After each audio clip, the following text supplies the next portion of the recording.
Yeah. Good morning. Good morning. We're live. Hey, everybody. Woot, woot. I'm here. Woot, woot. I'm here. We came out of hiding. Yes, we did. Don't think I've been sitting around doing nothing. I've been working like a dog. I have been really working it like a dog. Every day. We've just been sulking because the groundhog said 6 more weeks of winter. Right? I'm really pouting about that. So how is everybody? How is your... Joan. Hi, Joan.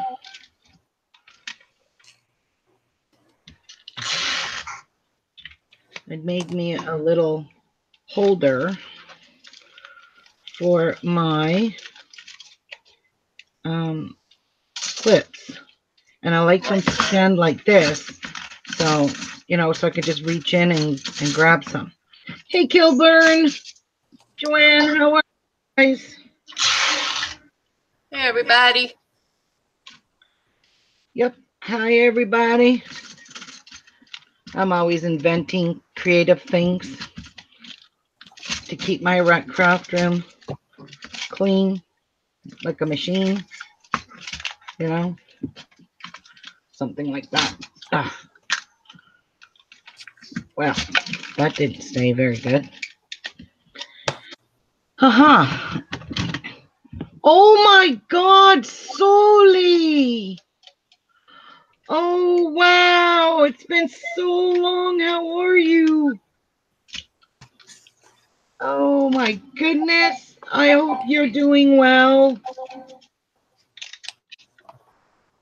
I haven't seen you for almost a year. Oh my goodness. Hi, Carolyn.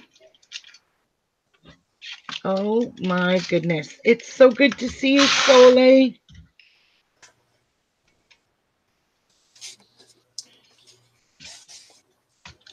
Yes, you have been in hiding. Oh.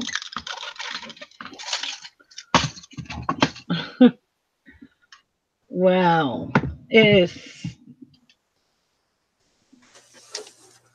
Oh, you have crappo internet? Welcome to the club. Yeah, we all have. Well, not we all. I don't. But I know a few of these girls got really bad internet, and KK has a super hard time. Oh my God, it's so good to see you, Soli. Hey, Deborah.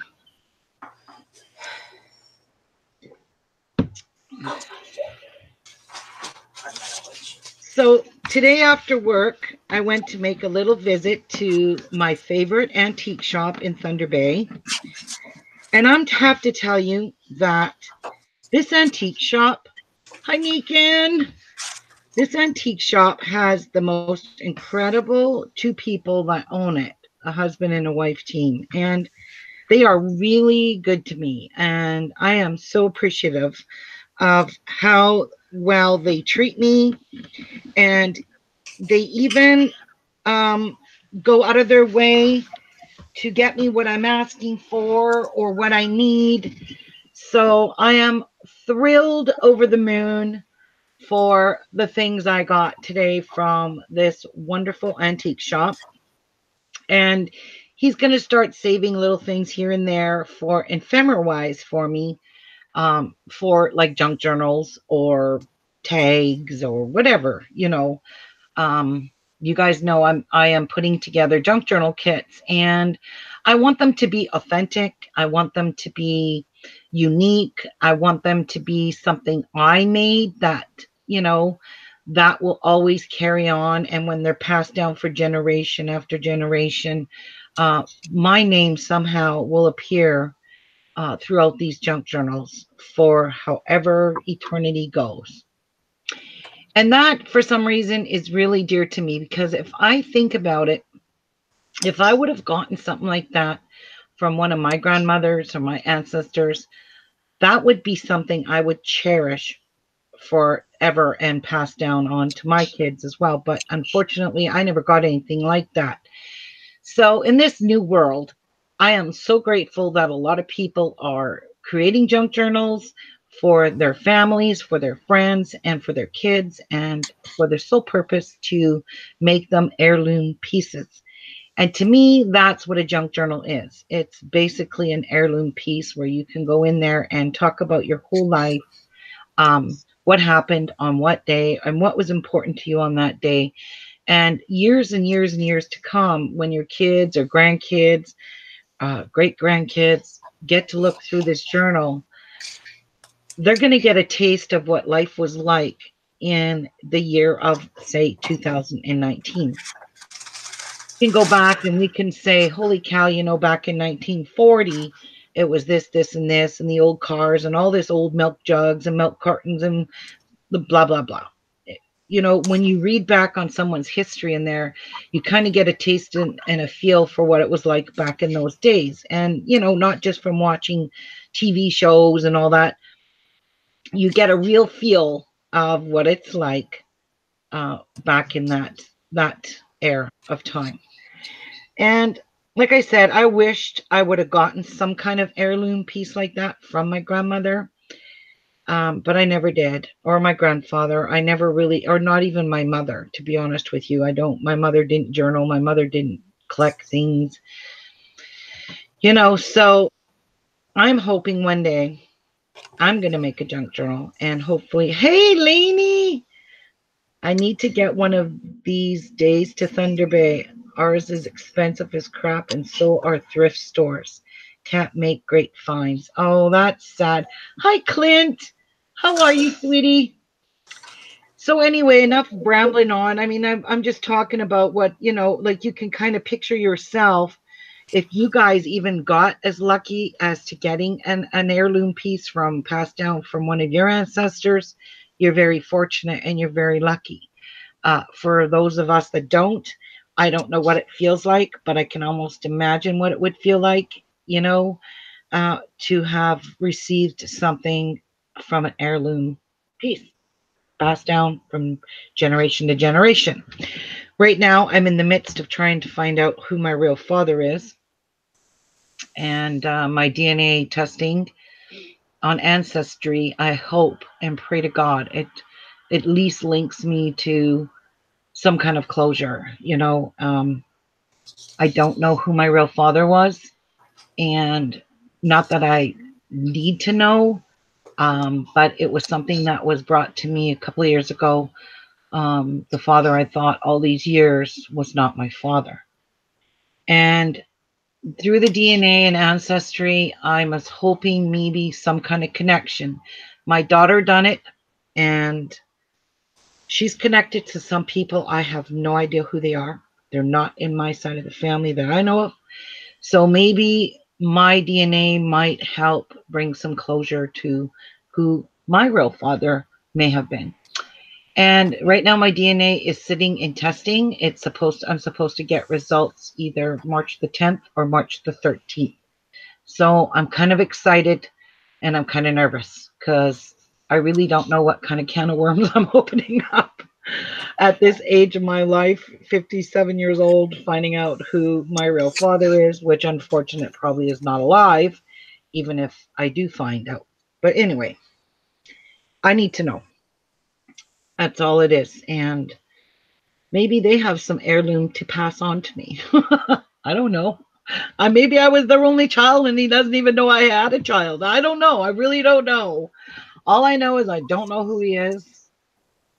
And the person I thought who it was, my daughter's not even linked to anyone in that family. So that's a definite, I know they're not me. Those results, Lainey, are absolutely accurate as can be. My daughter is linked to people that I know are my family, and it automatically linked her to them because they had their DNA tested. So, yep, it works. Believe me. But anyway, let's get to showing you guys some of my wonderful finds. Let's don't really want to dump those on the counter. Let's get a bead mat. Oh, I was doing some beading yesterday. Look what I made. I made these, and if anybody wants me to make them one, these are made with an eye pin, and it's just got some Swarovski crystals, some pearls, some charms hanging off of it. I mean, it's quite heavy, and I would never make any this big, but it saves from losing my pin, which I constantly seem to be doing. So yesterday I thought I would bead for myself. Hey, Jada. So let me just pull out an old beading mat here because I want to dump some stuff out. First of all, from the finds is these old vintage buttons, and he gave these to me for $5 for this whole jar, and it was written $8. It's even in an old mason jar, and it's packed so full of old buttons that just the mason jar would be worth that much. Right? There's even a pin in here. Look at some of these buttons. So some of them are really, really unique. I love buttons. Me too. And I think I'm going to use some in a look at this big ass button. What's this? St. Michael's. Wow. I don't know what that's from, but that's pretty cool. But there's some pretty cool buttons in here that I would never dream of wearing on my clothing. So that's how you know they're old, because they're just so gaudy. Like everything, all the sweaters and jackets and stuff came with huge buttons like this, wooden buttons. So these are, I don't like the feel of that one. That one's really rusted. It's even got an old broken zipper in there. So yeah, there's quite a few buttons in this jar. And yeah, so buttons. You can tell they're kind of old, just in the shape of some of them. So yeah, I'm probably not going to get these back in. Yeah, definitely not. I'm not going to be that good at getting them back in. So I'm just going to sit them all off to the side here. Now, oh my God, this shop was incredibly amazing. Just want to see if I can peel this off because it's covering the actual thing. This was a gift. He gave it to me and he said, "Merry late Christmas" to me. So that is like, this is only my second time going to this antique shop, and the people are super sweet and friendly. And anyway, it had to tag over and it was hiding this penny or some kind of money. This is Constantine the Great Heir, Roman Empire, C330 AD. It is actual a penny or some kind of money from back in the Roman Empire days. It's so corroded. It's kind of like part of it's eaten away. It's so old. Can you guys see that? Is this not wicked cool? And he gave this to me. Ruby, just a second. Guys, there's some people in the chat that are really, really kind of crude and rude right now. I've blocked them as best I can, but don't pay attention to them, please. Okay, who is this? What? Just their names alone are rude. Okay.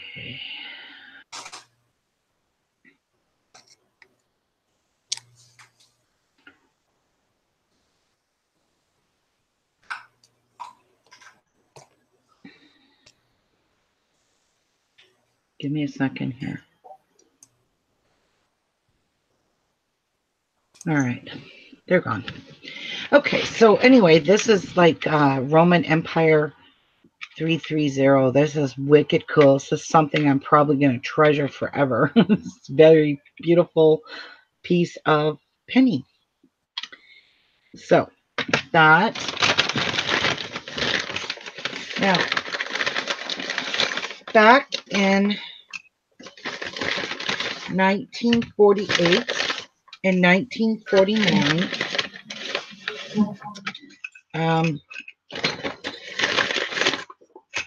we had glass milk cartons, and on the top of the glass milk carton there was always these little cardboardy caps that you would just pull this loop up like this, pull this thing up, however, like this, and you would pull this out of your milk.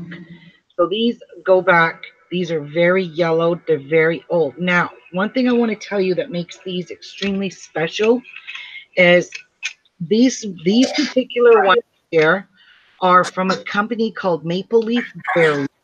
That was a pasteurized milk, Arthur Street, that opened or started to buy stuff to go into business to make milk and sell milk in Thunder Bay.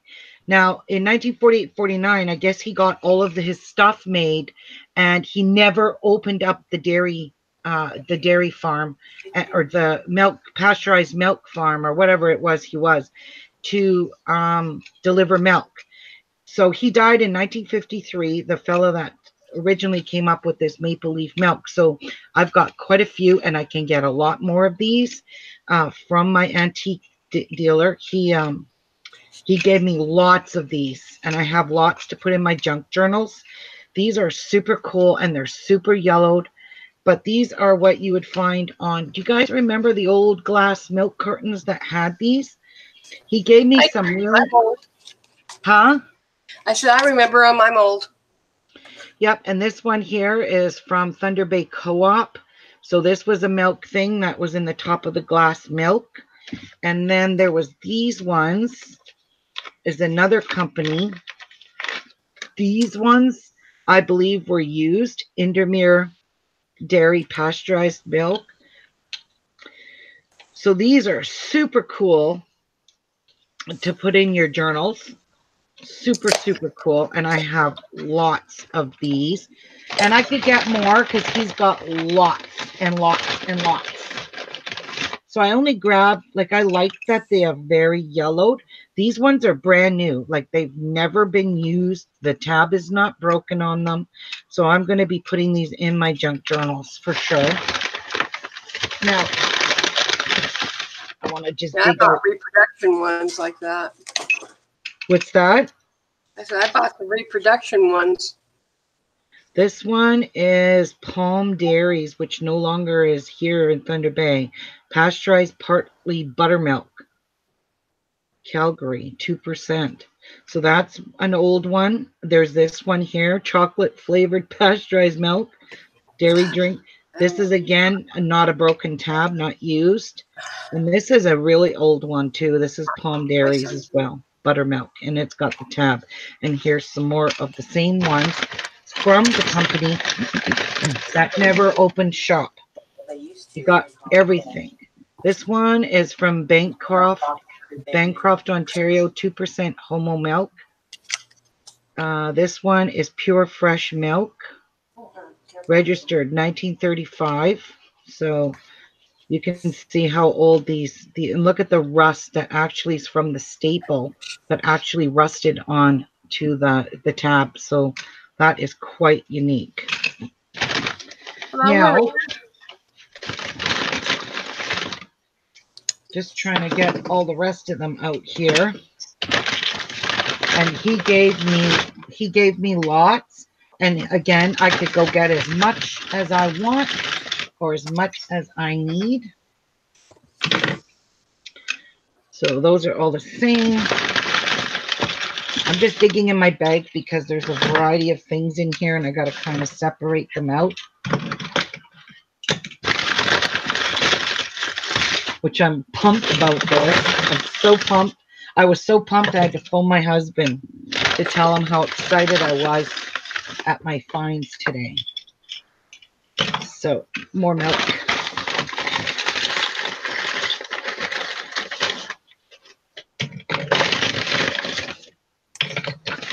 Sorry, guys, I'm trying to rush here. All right, so let's move these guys out of the way. So those are those. And this one is from Kellogg's Dairy. So that's another thing. These are some tokens, old tokens. Some are real coins. This one here is a real coin. 1887, 1940, Jamaica, 25 cents. 1994, it says on there. That one is 1992. Jamaica, $1, 1994. 1994 Jamaica. This is just foreign coins. Duce. This is some kind of 1 mark, whatever 1 mark is. It's Deutschmark. It's German. German. This one's 1993 Jamaica. So I'm going to put these in little holders like I did with the pennies. This is a non-negotiable gain token. No cash value. I just thought it was kind of unique. And this is 2 marks. So I have a 1 mark and a 2 mark money. And I took a bunch of his rusty old keys, which I don't have to rust these because these are totally rusted all by themselves. They're real rusted. I didn't have to fake the rust on these, which I thought were pretty cool. So there's a bunch here I picked off of his key ring. And I just took all the rusted ones. Why would anyone want rusted keys? So, well, he already knows that this is for steampunk. Yeah, he knows all about that stuff. So let me just throw some of this stuff back in this bag or I'm going to have a big mess and I'm not going to be able to craft. All right. So we could tell some of these keys are super old and perfect for crafting. Same with these coins. Now, oops. Oh, and there's more keys here. I forgot. There's a couple more. These are so cool. Now, I love this part. Oh my gosh. I don't even know where any of this belongs. I just know that I got a bunch of pocket watches, which I'm so excited. Oh, So excited. I wanted them for the guts because for journals. I know this opens somehow. Push on the, there you go. Look at this. Look at how pretty that is. That watch face. So that, and then I got some empty ones, which I'm going to use today. I'm going to use one. And I got these for the guts and for the bases. And I'm going to fill these with a picture and resin today. One of them anyways. For one of my journals. But all of these I purchased. He gave me all of this for $30. All these pocket watches. Wow. $30 for all of this. This is my most favorite one. So this one here, I want to clean it up a little bit and I'm going to take the guts out of this. It doesn't have a glass on it. So these are all crane on the front. These are all old broken watches, but I just love that this got the little roses all around it. And I'm going to clean it up. I'm going to take this out. I'm going to use this on a piece on metal when I get some more metals in. I got some more coming. And I'm going to put resin a beautiful photo in there. And I'm thinking I might put my mom and dad in here and resin it. So this has got a really beautiful, and my mom loved fishing. So this is a fisherman on the front. Well, that's cool. Yeah, and this one here, he showed me this one just opens like this. And then I could just pop it out and take all of the guts out of this. This at one time, I think, had an opening flap on it. And I could take all of the parts. Look at all of the gears and everything. I'm going to have real gears for my for charms. I'm going to hang these on charms and make charms out of this. And then I'll have this. Look at it. It's a cracked. I don't know if you can see it, but it's all cracked. It looks so amazing. This is going to be so gorgeous. Um, with like I'm going to get Jeff to help me take these apart because I don't want to break any of the faces on them. So yeah, he gave me, I asked him for broken old watches and stuff, and this is what we found. And I just love the fact that he had the pocket watches, which I was really most looking for, because look, this one here doesn't have a back on it. So that one is cool. It can go in. Actually, I could put something, I could take all of these guts out, clean this up a little bit, take all of the guts out and make a see-through window and maybe put some beautiful flowers or something inside, really tiny dried flowers, a little scenery inside so you can see it on both sides of the pocket watch. That would be cool to do. I don't know how to get all these backings off, so I'm going to get my husband to help me dig them out. He said these are all mechanical, which means they're not the newer ones that don't have the guts, like these got guts. The mechanical ones, he said, don't have guts in them. So the mechanical ones should, the electronic ones won't. Right. These are all old broken pocket watches. Like this one is so old and weathered. Like, oh my goodness, it's just so cool. The hands on it are so, it's just dirty old. Yeah, so, and I could take all of the guts out of this one, and I think it fits in here like so, something like this. But yeah, this is a hell of a nice find. I love these empty cases. So this one here, I could fill this with resin, or I could put a picture in it, clean it up, put a thing holder on it. Same with this one here, a nice little dangle. They are heavy, but they are full of guts. Once they get gutted, you know, this to me was the most incredible, beautiful find that I got today was these pocket watches, because I could take pictures of these. I could scan all of these up somehow and make ephemeras with these broken pieces without cleaning them, because that's why they're unique, is because they're not cleaned. And that's why I'm not going to clean them. But I think these would make some pretty cool ephemera. That's for sure. Even broken like this. So what this one here, I think I'm going to find a way to get, oh, this here, I can't take this off, but I probably can snip that. Snippety snip that. And then I'm going to fill this with resin and hang this off of my journal. So this was, like I said, the most incredible find that I absolutely adore.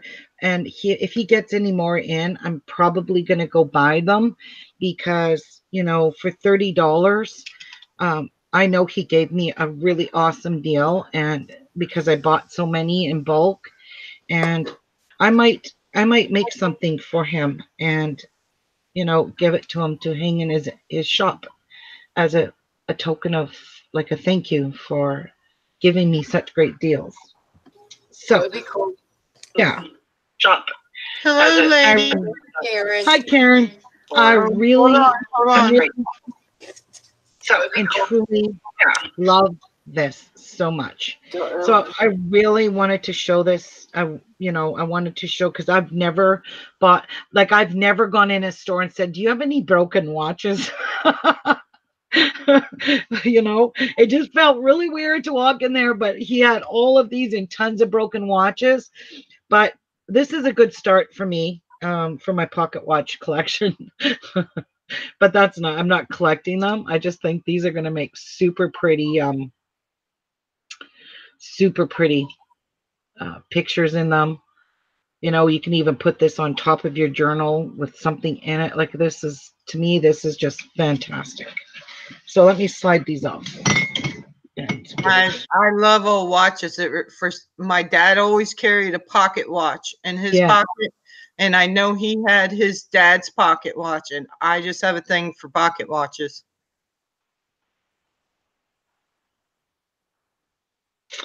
I don't know, Ciara, right now how I plan to take these apart. I know there's a million tiny little screws. So if you take all the screws out, and they're so tiny, I need a really tiny screwdriver. Hopefully Jeff can get me one. And I could take all of the guts out of all of these. Like this one here doesn't look too difficult to take apart. Like you can see all the little screws in here. Just take and I would keep these little screws. I would keep every single piece that's inside of this as well. You can see all the mechanisms in there. Oh, you should be able to get an eyeglass repair kit, and they should have the teeny tiny screwdrivers like you need. And they're only a couple of bucks. Right. So this is from Canton, Ohio. Duber Watch Company. So, you know, even the writing on it is very calligraphy, kind of like writing. Patented trademark. So yeah, I'm not sure how I'm going to take these apart without a screwdriver, without damaging them, because I don't want to damage them. That's for sure. So he said when they don't have a little place on the pocket watch itself to pull up the part of the backing and everything. Oh my goodness, look at this. This is so cool. So if they don't have that little groove, that little lip in there, you can't pull it off. It should unscrew like that. So yeah. And I know this one, it's got little tiny screws in there. Oh, look at the mechanisms in there. Oh my God, I'm gonna have fun with that. So yeah. This one's cool too. I love the hands and the face on that. So anyway, let's toss that over there for now. That is, I just love to look at these guys. Is that a hunting one down there at the bottom, Ruby? It's a fishing one. Fishing one? Mm-hmm. It's a fisherman. And look at the beautiful face inside of it. It's got, it's called Eagle Sear. Oh. Don't know how to pop this one out. And I think I'll damage it if I try to pop it, because it's not loose in there. So I don't know. I'll get Jeff to have a look closer at these. But this one is so precious that I want to clean it up and put my mom and dad in there and resin it. And yeah. Mm-hmm. So anyway, I bought something for myself. Now, I got some more beautiful hankies. So this one here is vintage, and it's got butterflies, and there is, oh no, they're not the same. So these two are the same. And that one's the same. He gave me these for a really great deal. Look at the little tiny blue butterflies. Are those not beautiful? And these three are all the same. So they have just like a little hint of blue. There is some staining on them, but that's perfectly normal. You can also dye these, you know. This one's just pure white with a beautiful embroidered flower on it. This one is pink and green. It's very thin. It's weathered. But I bought this one because of the crocheting on it. Look at, I just thought this was so pretty for a junk journal. That is beautiful. And it's made, that was gorgeous. Yes, and it's made of beautiful linen. This linen, I love the feel of it. That's what you call linen. Starchy. And I got these three maybe, 2 or 3. Yeah. There's 3 of these oval doilies that I think would be lovely in a journal as part of one of the pages. So I just think that's going to be cute in a journal. I agree. And look at these doilies. Oh. Vintage doilies. I don't know what they are or where they're from, but he had these sitting there and I just scooped them because they were tiny. Hi, Cherry. Hi, I'd have taken them all. Toby. Yeah, Happy. really cute. This one is very fragilely thin. It's cute though. What would you do with it though? Oh, I'll find something to do with it. You know me. I And put it on a then, journal or put it, yep. And look at this. This is very yellowed. It's just old sitting around. You can tell the threading, the sewing in it is very yellowed, but it's perfect for old age books. And this one here I bought because it's got a little teeny tiny purple crochet around the edges. And it's a little soft purple. And this one is so darn cute. It's purple. I just had to get this. Look at this one. Is this not so different? So cute. I just love that. like that. Isn't that cute? Yeah, it is. Yep. So I'm going to launder all of these and iron them. They'll go with my junk journals. I already got the other ones in. And then I loved these. And I got this one because this is a weird kind of fabric. I don't know. Huh? It looks like it's just handkerchief fabric, but it's been starched heavily. Very heavily. It's got some orange flowers crochet on it. Here's another one with crochet all around the edges. So cute. Got lots of hankies, so I'll never run low. And here's a white one, like that pink one. It's gorgeous. Yep. So I just think that is so unique, and I'll be using this today. And then this one says made in Switzerland, and it's just a blue, look at this, so pretty. That would have been a Sunday go to church or going out somewhere special hanky. Yeah. So that's for the hankies, and this one I'm probably going to use today. All right. Now,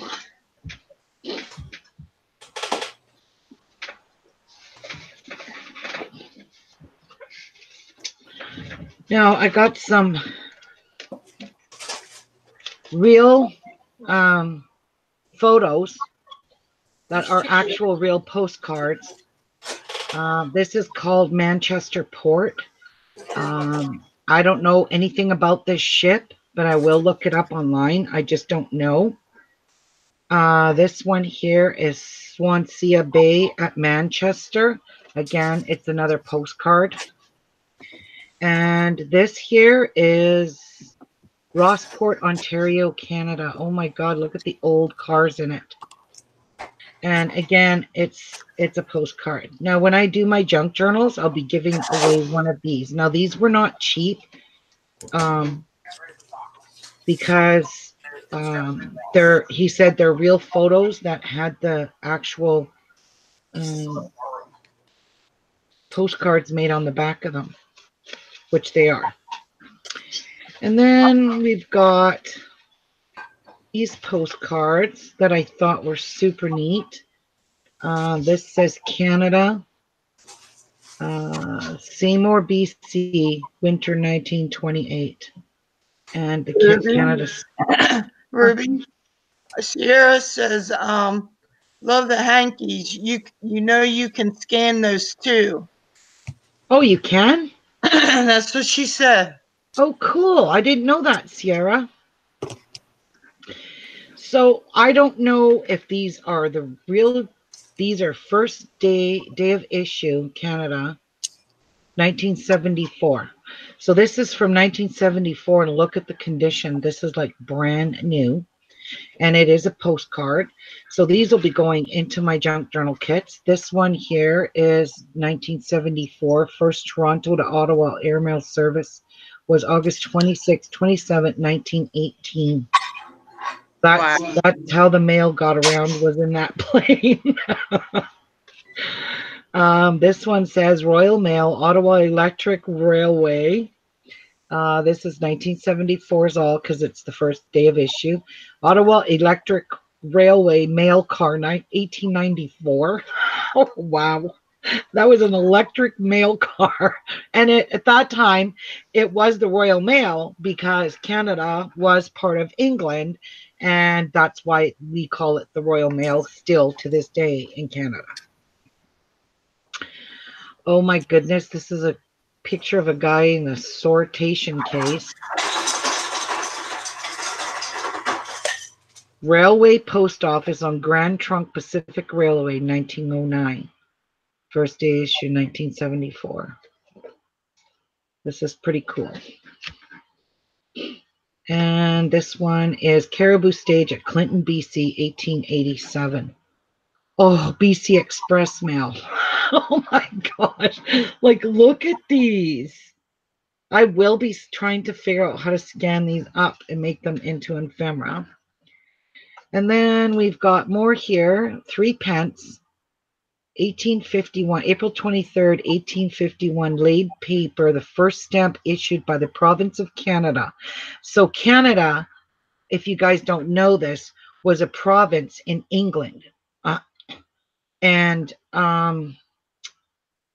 we separated. If you want to go read the history of Canada, you'll find out when we separated and Canada became Canada and no longer a province, because we were a province of England. That's why it says province of Canada.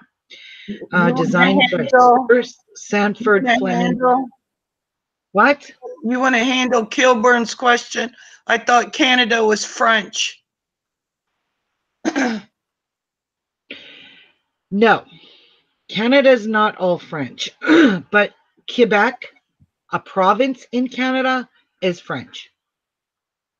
Yeah, that. But the rest of the other provinces are not French. They're mostly English. So anyway, that's a 3-cent stamp. It's called. Is that a real stamp? Yes, it was. It's not real. And it's called 3 pence because our money was 3 pence with the beaver in 1851. That was a 3 pence stamp. Wow. And then this one was 6 pence. Prince Albert, Canada postage, 6 pence. This was issued January 1859, woven paper, perforated, portrait by W. Drummond. So this again is first day of issue is 1974, and it was a 6 pence. So the postage that's on here is showing the postage that was on this. These make incredibly beautiful ephemera for junk journals. This one here is a 1/2 pence, Queen Victoria. Wow, 1857. So yeah, 1/2 pence, Queen Victoria, 1857, July. 1/2 pence. Portrait from a Great Britain contemporary stamp design. Cool. And then there's this one here, 10 pence, Jacques Cartier. This was issued December 1854. Jacques Cartier, and that was 10 pence. And then we've got this one, Queen Victoria, issued June 14th, 1851. First day issue was 12 pence. And that's what the postage stamp looked like then. Hi, Kathy. Hi, Teresa. So, of course, with my junk journals, I'm Canadian. You all know that. I don't need to tell you all that. You're going to get a lot of Canadian memorabilia that I got from my antique guy, and there's quite a bit in ephemera that I have put into my kits that is from my city, from back in the 40s, back in the 50s, that pertain to my city that no longer is a city anymore. Shouldn't say that. Fort William and Port Arthur are no longer 2 cities. We amalgamated into 1 city in 1971 or 72 or 73, one of those 3 years, and we became Thunder Bay. So the 2, Port Arthur and Fort Williams, amalgamated. Now, in between Port Arthur and Fort William, we have this place called Intercity. So, Intercity area is right smack in the middle of in Thunder Bay. That's kind of where it was empty that separated the two cities. Now it's so full and congested with stores, and it's just not old anymore there. It's all filled in. So in my kits, I like to include memorabilia. So I'll be finding a way to scan all this stuff up and making ephemera for my journals. These are Canadian stamps. This one's stamped in 7. This one's stamped in 63, I think. They're all of the Queen again. Back then. Queen Elizabeth, 1926. So these are all young pictures of the young Queen. And these look like they weren't even touched. And these are the Canada 5 cents. There's no 6 cent here. More older stamps here. Can barely read that postmark. I have horrible eyesight. Yeah. So I think this is phenomenal ephemera. And Mount unused stamps here. So these were for stamp collectors. Wow, 1871. I wish I could read the postmarks on some of these. I can't read them. Bummer.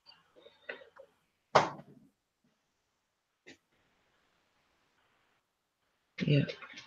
So anyway, this is beautiful stuff to have. Now, these are all, whoops. Oh, these here, I seen these right off the bat. These are wicked cool. These were from, this is 1 unit of grated gasoline. So these were coupons that back in the Depression days, that this is what people got for gas. So these are all hand numbered, and they break in half here, and they also break in half here. So I don't know, they're perforated down the center and they're perforated in sections here. So I thought this would make a cool ephemera. Beautiful. I have some of those, Ruby, except they're from the United States, and they say for like 1 white dress, 1 pair of white shoes. Oh, cool. So I just want to show you some of, okay, man, this stuff here. I want to just show the first day covers, which are some of these. This one's from 71, Canada First Day issue. So these would have been official stamps that were released on December 30th, 1971. And that's how they come in these envelopes. So 8 cents definited, Canada First Day of issue. I love the postmarks they put on these first day covers. This one is the 28th of March, 1979. First day issue. Quite interesting, beautiful stamps. Canada, 1994. So this is August the 5th, 1994, and this was stamped in Victoria, BC. And these are actual real stamps that were stamped. And these are the first day covers. So, and that's sealed. I don't know why, but it's sealed. And this is another one, Victoria, BC. This is a 43-cent stamp, 43, 50, 88 cents. Commonwealth Games, August 18th, 1994. And there's some more from Commonwealth Games. Barcelona, 1992. These are pretty cool stamps. I don't know why all of these are sealed. Unless that's Olympics, isn't it? Yes. Okay. Yep. Albertville in 1992. So again, 92, 02, 07. This one is kind of old. 1985, 06/21. So June 21st, 1981, day of issue, Canada Post Corporation, February 3rd, 1916. Only the library was saved thanks to its fire door. The Parliament buildings as we know them today were built in 1916 and 1917. The tower being completed in the mid-1920s. Shown here is a reconstruction of the center block as it was on June 14, 1917. So that's what the Parliament building looked like before it was destroyed by fire. So that's kind of cool. So this is from 1985. So this is 30, almost 34 years old. So that's, and it's kind of yellowed. It's a little yellow, but that's perfect. You can see the difference in the color of the envelopes here. This one's more whiter than this. This is called, I don't know what these are. These are called Canada Posted Commemorative Issues. This is, oh, been cut open, but there are things that go with these, and that is these stamps. Canadian History and Postage Stamp Series 3. So publication authorized by the Postmaster General, the Honorable William Hamilton. So these are all different stamps. I don't know the year of this, and I don't know which envelope it came out of. Oh, maybe in here. Anyway, that is super cool. Super, super. And these are real stamps on here, guys. These aren't pictures. These are actual stamps on these. Okay, and in here is a souvenir card, commemorative postage issue. And here are some more stamps. You can tell, issued on 31st of August, 1962. That's when these were issued. When I was a year old. So it goes in to tell you what all these stamps mean, the meaning behind this. So this is commemorative postage issues. It is yellow. And this is Series 5. So I'm sure there's an envelope for Series 5, which we will find. And then there's another one like this that's kind of looks like maybe it's ripped off of its original, or it's just supposed to be like this. I don't know. But there's two that don't have the souvenir commemorative issue thing like this. Anyway, maybe that's just how they came out. This is Canada 1964 card, Series 6, 7 cents. These again are all real stamps. Every one of these. And this was March 11th, 1964 was when these were released. So Series 6, I think that's what it said, went into this envelope here. So this belongs in here, which I'm glad I'm able to have the envelopes. Series 8, 1965 or 66. Let's open this up and see. This is Series 8. Wow, these are so cool, these stamps. Wicked. So again, 1966 is when this one was. So that would go in that envelope. And then here's some more.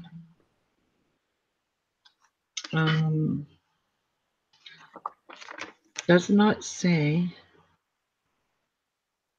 when these were issued, but I can see how yellow they are around the edges. This is Series 7, 1965. And this one here, Canadian History, Charlottetown Conference. Wow. Honestly, this is gorgeous. This is really a beautiful piece of ephemera, I can tell you that. Now, Series 4, 2, I don't know. What's this one? Series 5. I don't see an envelope for Series 5, or do I? No. So we'll just stick it in one of these just to keep it for now. So anyway, these could be series 2, 1, who knows. Just kind of really cool, these postage stamps. So yeah, these were a lot of fun to look through. A little bit about Canadian history. You know, most of the time I'm reading all about American history. Cool. And I like it. Now, I almost shit my pants when I seen this. Honestly, he went out of his way, him and his wife, they're so nice. They went out of their way for me to get me ledger papers. He said he has them. So I went in there today and lo and behold, he did have them. So here's an old, dirty, I don't know what kind of a ledger book this was, but it's old. And I'm pretty sure this somehow, oh yeah, these untwist. But look at this, Becky. These are so old, and these go back to 1926, these ledger sheets. I'm extremely jealous at this moment. Don't be, Lynn, because I'm sending all of you girls some of these pages. Look at this, October 10th, March 1st, 1927. Buy cash in full, $24 credit. But I want the book too. Oh. So name Andrew Chuck, 133 Picton Point, 518 High Street, Young. Oh my God. Transferred to A21, April 20, 1927. This goes all in, oops, what's this? Wow, December 4th, 1919. R.E. Camhill. My records show attendance on the following dates. November 5th, heart and stomach. What? Influenza with pneumonia. What the hell? Yeah, that looks like it's a doctor's ledger where they, or a hospital ledger where they kept record of their payments and that when they visited. Oh my God. Wow. Ooh, these are really yellowed. This one. Transferred. This is wicked. 1927, 1928, 1930. My mother wasn't even born yet. Wow. So anyways, ask me how much he charged me for this. Look at this. If you say $5, I'm going to hurt you. I don't even think it was $5. No.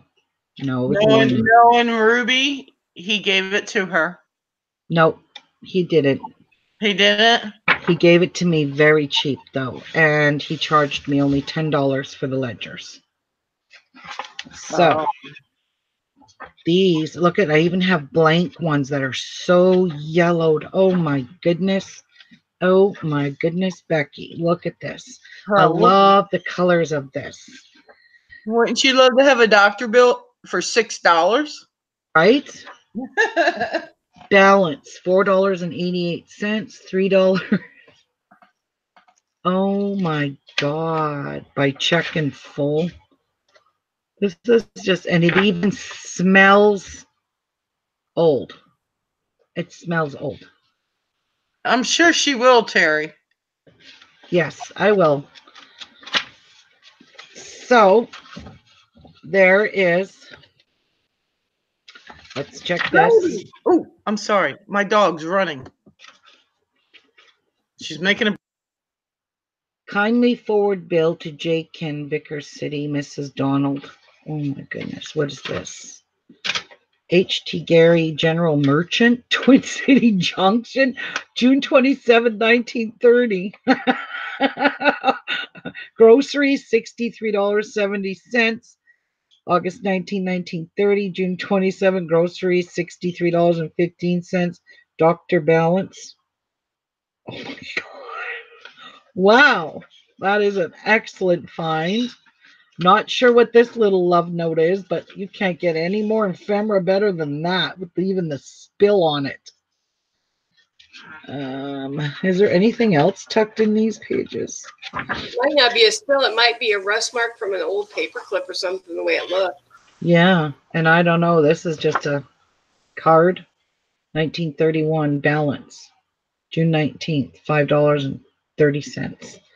Baudry, 810 Simpson Street, which that street still exists in Thunder Bay. So this is Lukart Sterling line made in Canada. This is a doctor journal, I guess. Doctor Ledger. This is pretty flippin' cool. Honest to God. Very interesting. It's very old. So I'm sure this ledger unscrews and I could take these pages out. I could probably just slip this off, right? Nope. I don't know how to get it apart. It don't come off. It has to. How would they have gotten those pages in there? Like, this is an old book. It's been floating around for quite a few years. Yeah, but that doesn't mean it was meant to be taken apart. I know. Karen, shush. And then I've got this ledger, which was from 1923 to 1928 cash book. It has got one of those very, a cool spine on it. It is quite big. It's one of those long ledgers. Let's have a little look-see inside. So this here is actually a drug receipt, no, a drug prescription from a doctor, but there's payments written on here. So instead of it being a prescription, he's got payments written on here of balances. This is dated, this is to state that R. McTavish, Fort William, June 15th, 1926. That's all it says. This is to state that, and there's nothing else written. This one is just some writing on it. R. McTavish, Fort William, Ontario, which no longer exists. I'll keep you in my prayers too, Amy. The Industrial Farm, Fort William, November 10th, 1928. Medical Parade, first shot. Weir B. Second shot. Influenza. Boy, they had a lot of influenza back then. Influenza. Wow, November 10th. I can barely make out that writing. Wow, that's cool. And then these are pages from an old address book. So look at these. And they're so old and weathered and tattered. This is pretty cool. So that's the backs of them. He just left all this stuff in here. So, and this is just written on sheet of paper. I'm not sure what it says. Keep constantly on. I don't know. Anyway, so here is a cash ledger that's very old. This is dated September 18th, 1923. Forward, $2.74. $3, $1, 100. Sulacout. So anyway, this has been quite written in. And I really like that it is all written in instead of all blank pages, because this is what, a ledger is supposed to look like. United States of Brazil.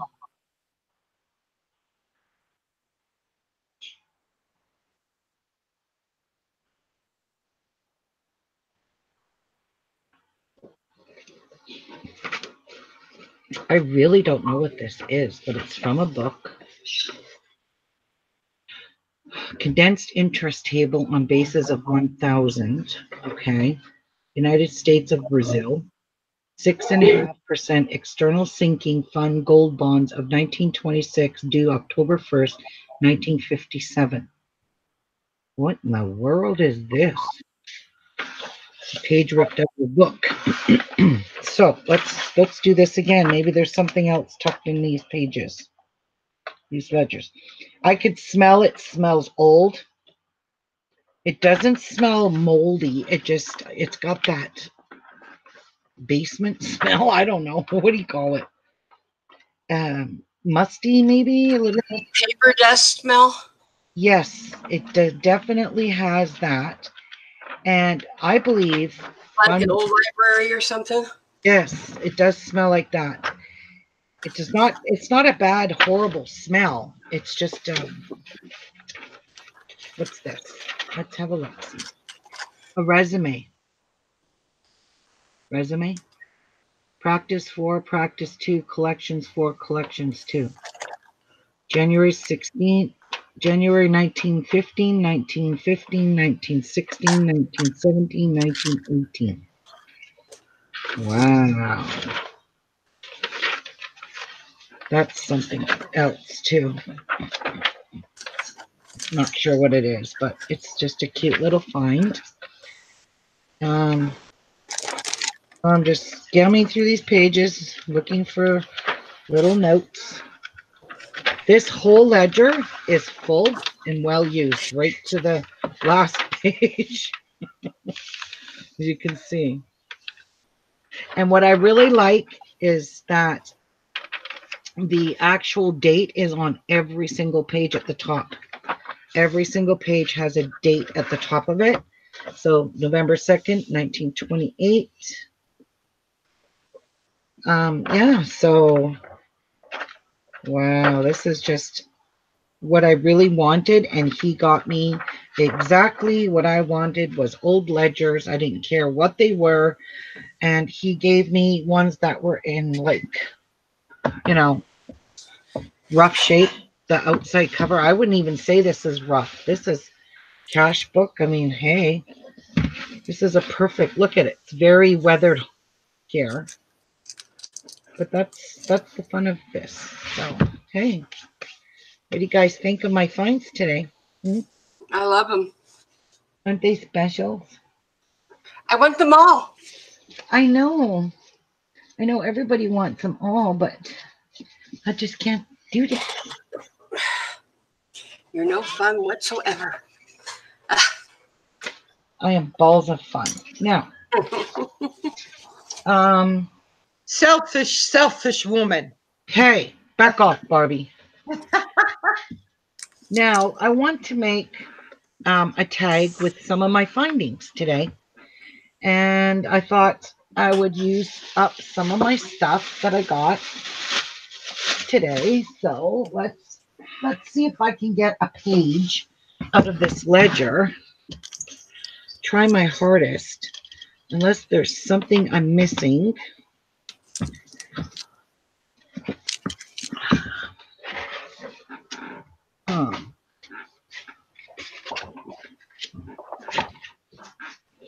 Yeah, I'm not sure how this comes out.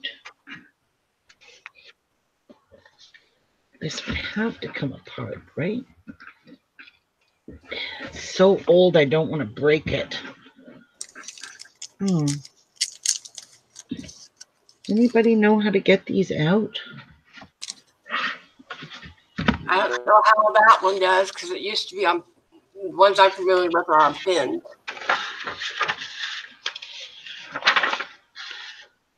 I think you have to get a flathead screwdriver and fit underneath that thing, Ruby. Yeah, and looked it up maybe. Under this? It almost seems like it's glued. No, not under that. Well, that there, but what about under them metal things? I just think it's very rusted. Yeah. And I just don't have the strength to pull this off. Okay. We might have to get Jeff to do it. Yeah, it doesn't just pull off. It's just I don't want to damage it neither. I mean, it's dirty and disgusting, but Hang on. I don't know See. how to See get where your this. thumb is right there? See, What? yeah. Can you pry that up at all? Whatever you're screwing into there? Nope. Nope. That's what I was talking about, getting a flathead and trying to fit underneath it and lift it out. Hang on, hang on. This one lifted up. This one lifted. Oh, there we go. Oh, you just need a little bit of muscles. That's all.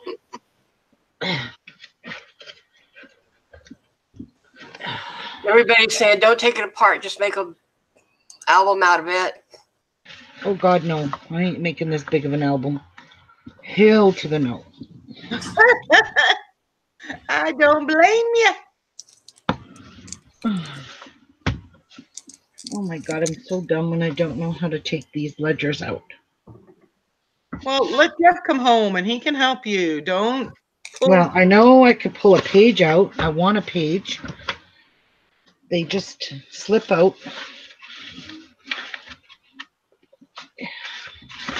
Whoa.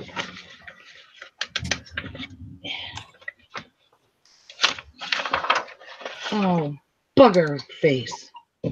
Oh, well. I'm going to leave this. Kathy Watt says, I have a photo album like this. Mine has screws in the back. Well, this one came right off. This top one, that one came off. I just don't know how to get this one off. Can't be screwed. See, that one came off. That one is not. See, there's no screw. Oh. Might be in there. Yeah. Cut it open. Oh, well. I'm not going to do that right now. Teresa's yelling at you. Step away from the book. She's breaking my heart. I got to look away. My mom had a brown one like that. She scrapbooked her Elvis clippings. Yeah. Yeah, I bought it to dismantle it, you know. So I think I'm going to make a nice pretty tag out of that. I'll use, oh, I got 2 pages for the price of one. You see what Deborah's saying to you? From Nope. the back. Open the back. Open the back. Maybe that's where the screws are. Oh, there's no screws here. Close it. Close your book. They're here. Yeah, see, they're in there. I could feel them under that canvas. You need to take that canvas off. Yeah, sure. I will. I love your sarcasm. It's so confident. You love that? Oh, muffin. So, what do I want to do?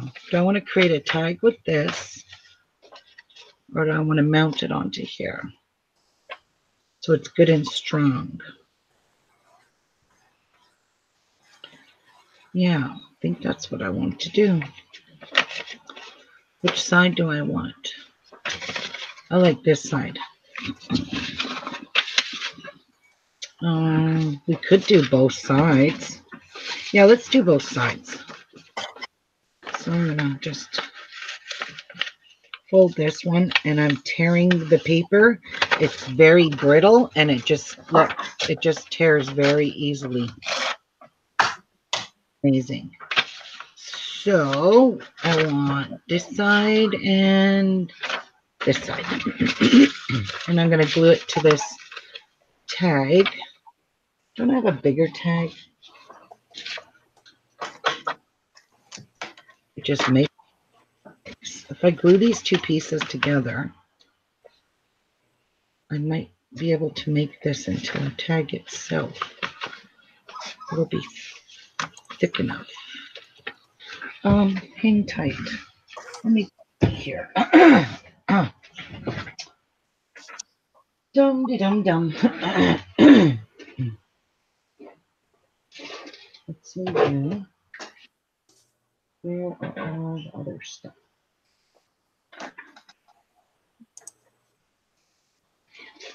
Freezing in my room. Dang it. Where did I put them?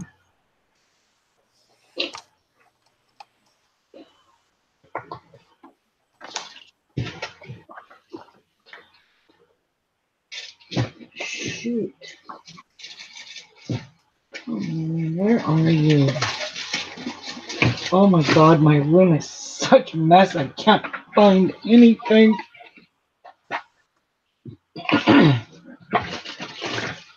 Oh, there they are. Dang you. Dirty pygmy. Here's a little, oh shoot, bigger one. Let's see if this will fit on this bigger one.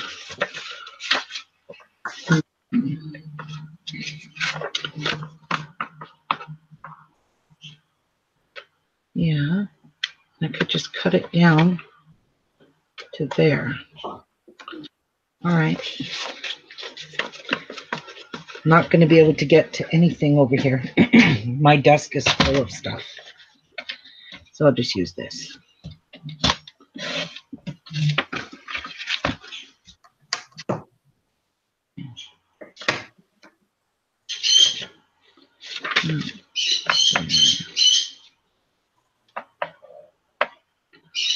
Now, I'm wondering if I should pull out my sewing machine and sew this. I think I will. But first of all, I need to check something. So I'm going to keep those. Okay, let's have some fun. Let's get. Oh, it's so cute. What's so cute? Oh, I just made the world's smallest envelope. Oh, you making small envelopes? Yeah, it's so freaking cute. I love it. I'm going to sew that on there. And I might sew.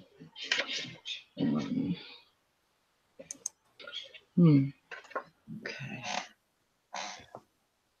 Let's see.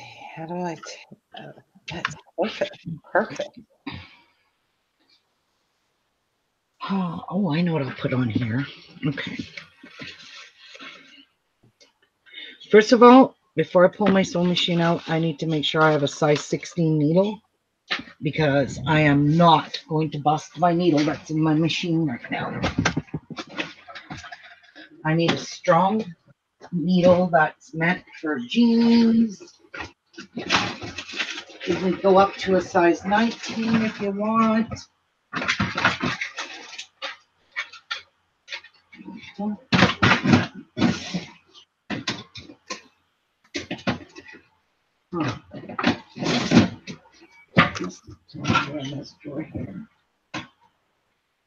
Of course it's in there.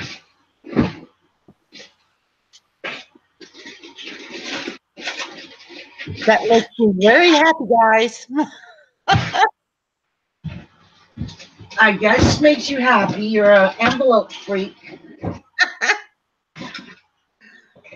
I'm just freaky. That's all. I knew I had size 16 needles. I just knew it. There you go. I knew it. I knew I did. Yes, I do. Yes, I do.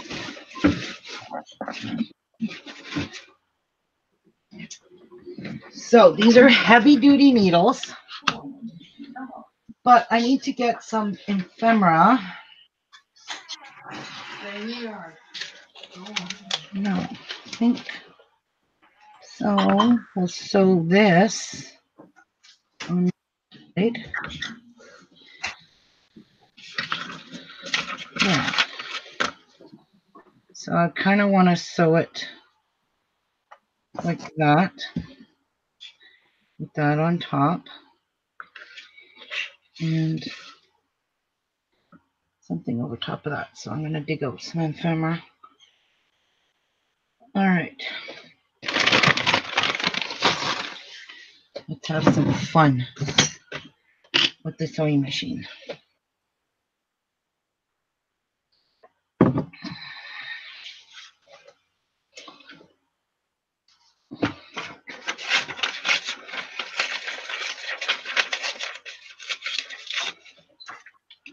Maybe even going to sew this paper on it.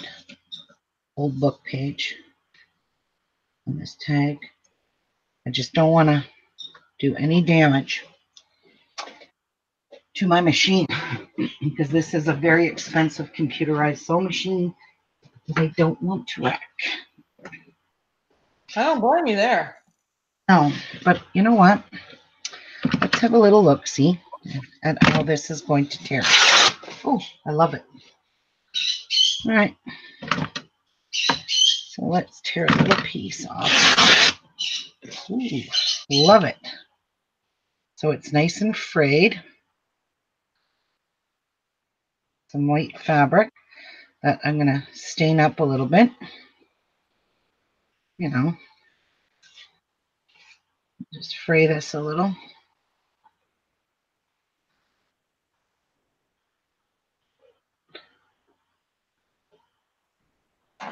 So wicked cool.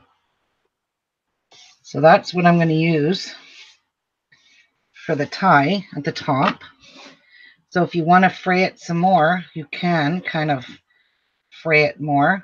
That's how you fray fabric. But you got to use linens, cottons, stuff that's frayable.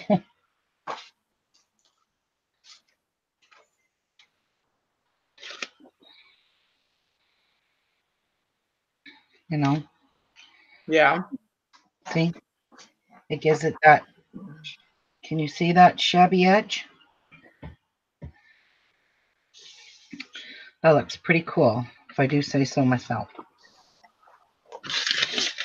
Okay, I'm going to even get some other fabric pieces. Maybe some vintage pieces. I have some. I think vintage. But hey, this will work. I'll cut a strip of this.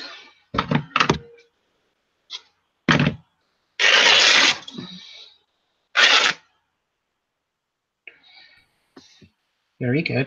That I really, like that. yeah. Is that a light blue? No, it's mint green, sage green. Oh, wow. Oh, I My love goodness. how this turned out.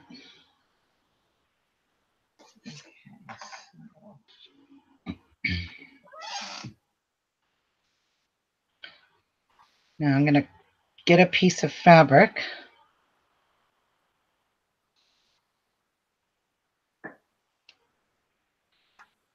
I'm going to sew this. I'm going to sew a stamp on it. Yeah, that's what I'm going to sew on it. I'll sew a stamp. Oh, I love this. But it kind of curled up on me because it's such a tiny piece.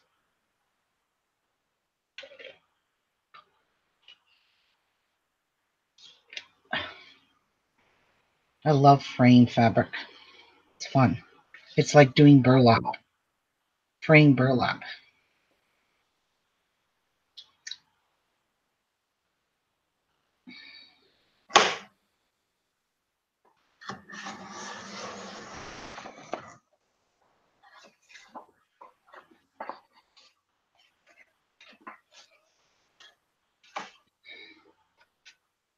Okay.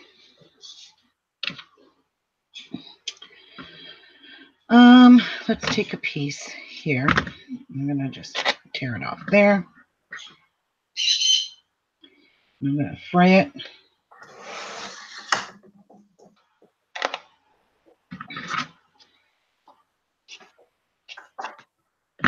Okay.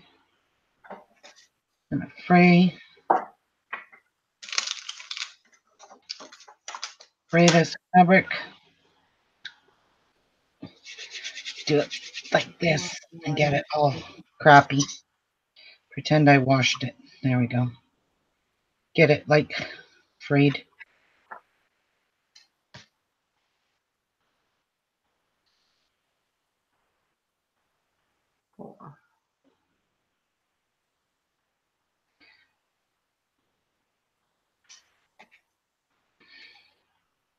Oh.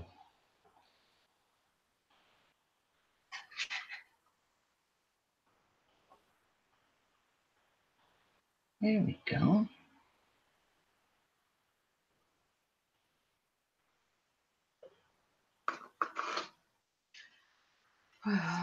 Fraying this is like fraying burlap. Concept. Oh, this is cool. Now I could sew a stamp.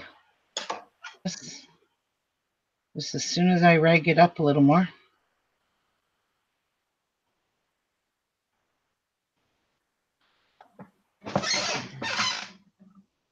Ooh, there we go.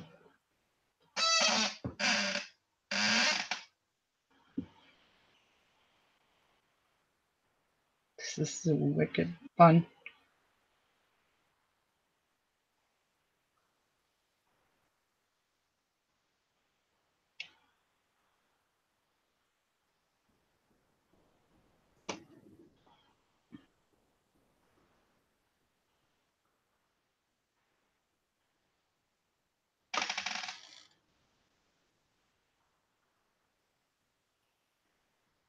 This side here, we need the havoc.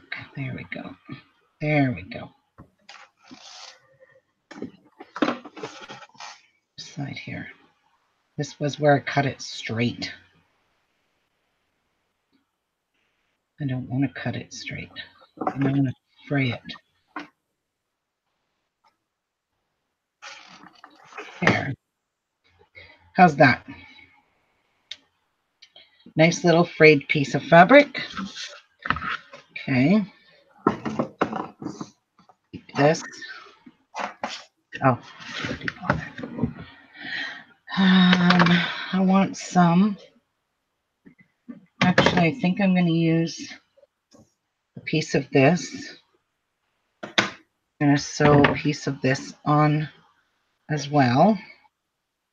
Okay, you can get off me anytime. My hands are dirty from those books, those ledger books. Now this looks like real linen.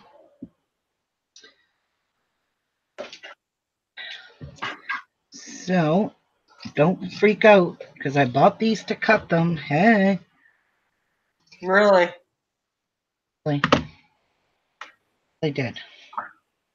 Now I know this will fray, but this is pure linen.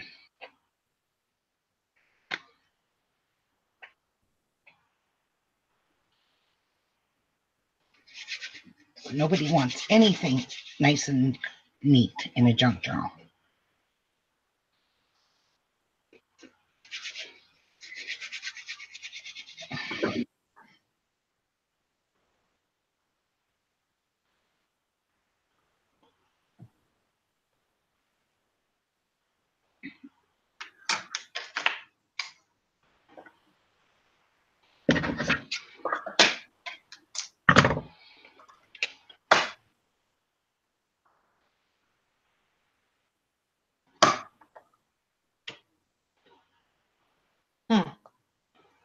All right, we got that.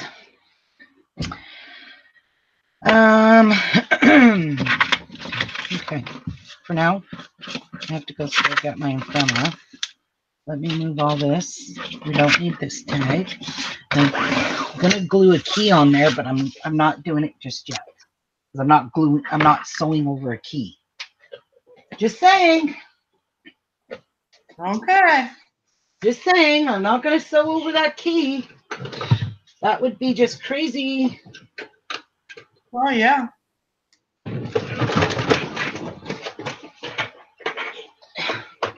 I'm not so strong. I thought it was yesterday. This freaking machine is so heavy. And it's got purple thread in it and it's staying in it. Sure, why not? Ugh. That is so heavy. Okay, that's my foot pedal. Now I need to plug it in, turn it on, and I'm going to change the, yeah. You want me to zoom out so you guys can see me? You guys can't see a dang thing. You need to move over to the left a little. I'm just going to zoom out. There you go.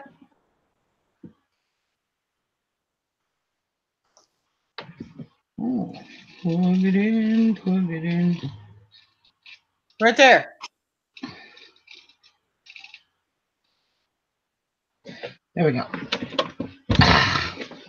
Okay, so there's purple on top, white on the bottom, and I'm okay with that. All right, so I do have to change needles because I don't know. I know this is for quilting, so I really don't want to use a quilting needle because it will bust going through. But I'm going to go take a minute's break, let my doggy out because it's been a while and I can't leave her long. And I'll be right back. Karen, you want to just maybe entertain these? Yeah, I will. Okay. Hey, ladies. I'm just busy making my my mini envelope maker came today. So I am testing her out. And I am having fun doing it. And I just made, was it the biggest one that's on the board? I made the littlest one, the 1x1, and this one's the 4x4. So,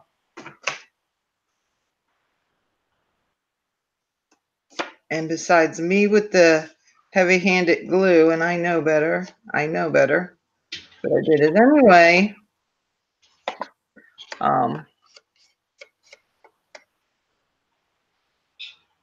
Sing Karen. I'm not one of Ruby's birds. This girl don't sing, and you don't want her to. Man, I messed that all up. I messed it up with the glue. Oh well. Oh well. It's a trial run on regular cardstock anyway. We can see Karen. Oh, you can see me?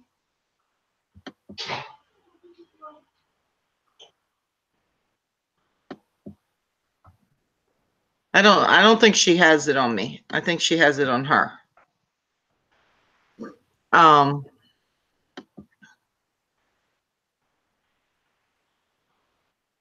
Nope, can't see. Okay. That's fine. Well, I can't change it. Ruby had to have done that. All I can do is turn my camera on. You have to look at the little box down there. That's all I can tell you. But here's the 4x4.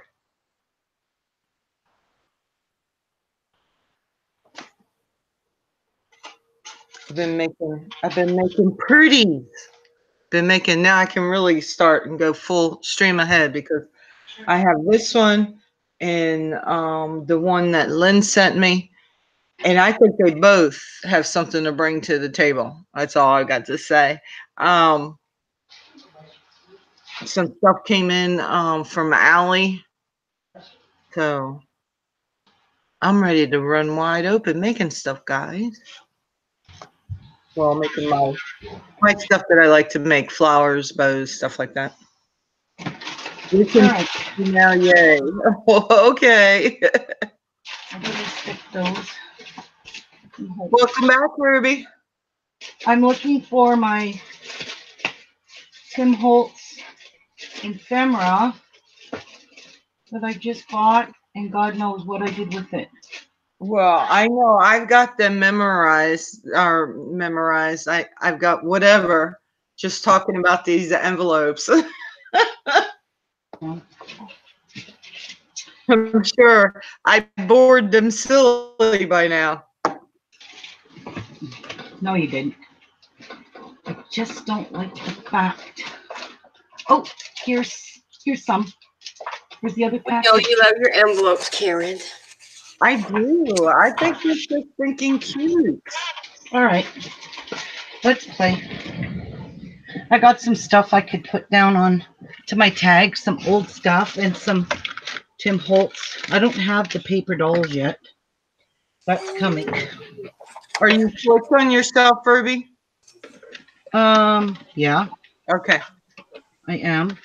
Now I'm going to do a zigzag stitch, and I'm going to make my stitch huge. Because I need to take this off, because I know this is not the right foot. It'll bust my needle for sure. I know this light's a little too bright, but I can't turn it off. No, you're fine. It's fine. Camera. All right. So let's change needles to a 16 jean needle. And I'm going to put a black marker on this needle.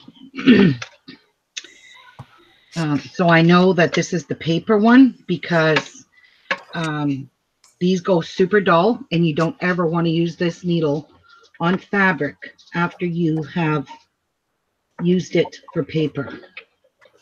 Ever.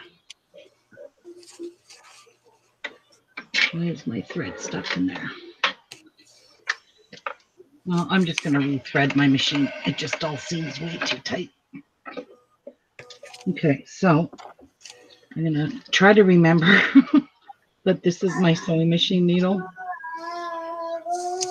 Okay. Keep that right there. And now I need to see what foot I need. So I have a computerized machine, and it'll tell me which foot pedal to use for my big fat wide zigzag. I want the stitch width to be really big, so I'm just going to do a test with this first. So I need foot pedal A. So I need foot pedal A. That's H. Which one is this? This is definitely not it. That's C. Here's A. Hi, found it. You don't even have to call the cops. Where did my little screw go? You know you was waiting to get frisked. Well, might be a thrill of a lifetime. You never know. You never know. You never ever know. All right, so let's put this little footy on. Okay, so we're done with that. Let's move some stuff out of the way here. Let's close that up, and let's rethread this baby.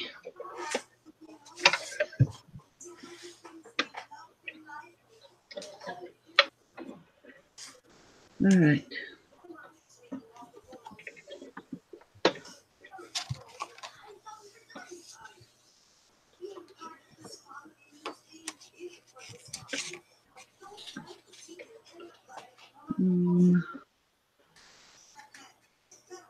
There we go. And she's threaded.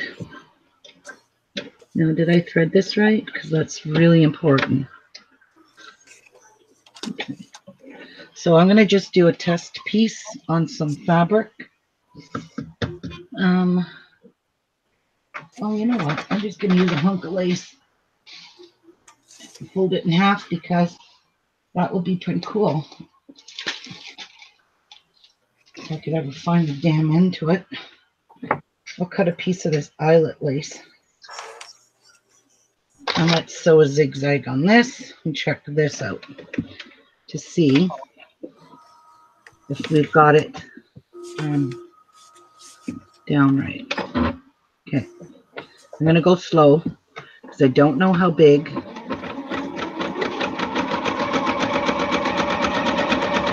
Now I want the stitch length to be wider as well, so let's check this.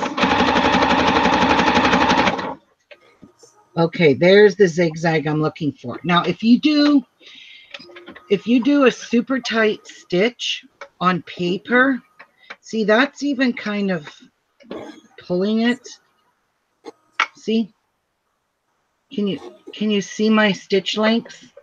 It was kind of close together. Now the bigger you make your stitch, the better it. Look at that, the white on the back looks super cool. The better because if you're sewing paper and you're stitching on paper, you're just going to make a million holes if you do your stitches way too tight. So I'm going to try this with maybe making my stitch a wee bit skinnier. I don't think I need it that wide.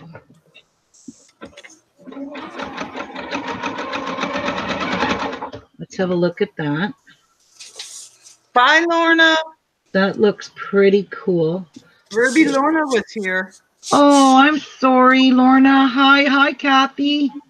She had to leave to go buy groceries. She said, "Have fun with your new treasures." Thank you, Lorna. All right. I like that. No, I don't. I'm going to make it a little smaller. All right.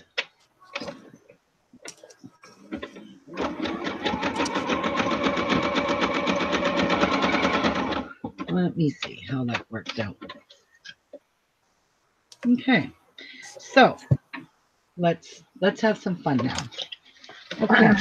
So I'm so nervous about sewing paper. You can't even imagine. Now, the only thing I'm worried about is gumming up my machine. So I'm taking this sticky crap off that was on the lace. Oh, shoot. I ripped my ledger paper. Oh, well, I get a new one. Sorry, I ripped you. So let's get another piece. Hi, Di. Hey, Di. Okay, so let's get another piece because I ruined that one. And let's cut it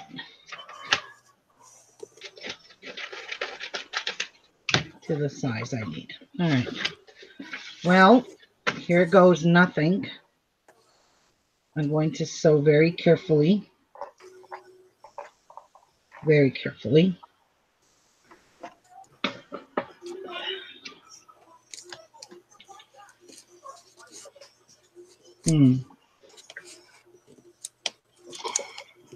Okay. I'm so nervous about sewing paper. I am. Hi, Dada. Hi. Sorry, I'm gluing. You've sewn a lot worse material than paper, woman. I'm telling you now. No way. So I want this piece of lace to go right at the top, roughly sticking out a little bit like that, with this piece of paper on it. We'll sew that piece of paper on it. So here goes, guys, and I'm going to go slow, so I'm nervous.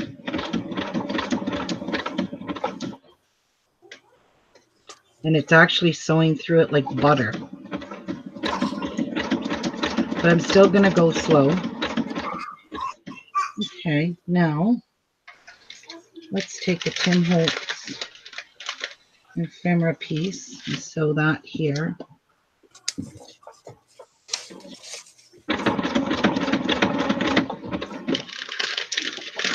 And oh, this cute little teeny tiny stamp and little butterfly. We'll get you caught in there. with this cute little postage stamp. It says U.S. Navy on it. Oh, easy on the foot pedal, lady.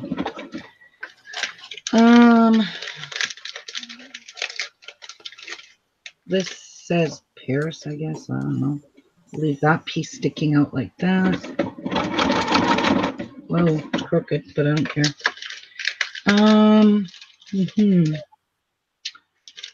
Let's have a piece of this.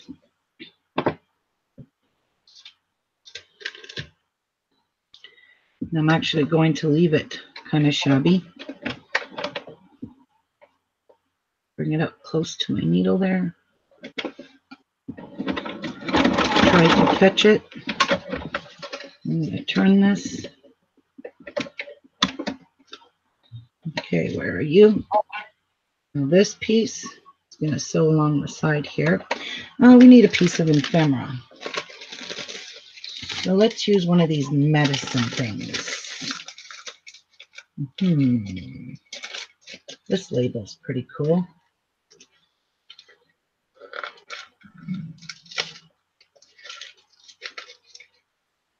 Now, this is sticky.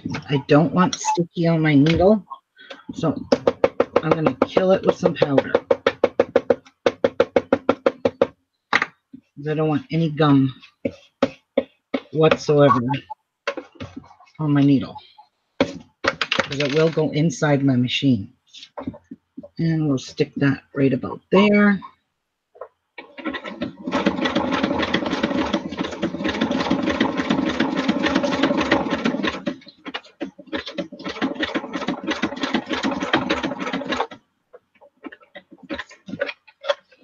Turn this.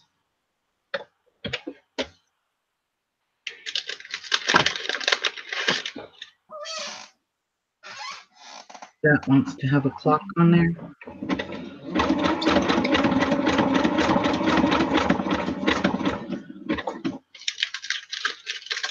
And maybe a 15-cent stamp.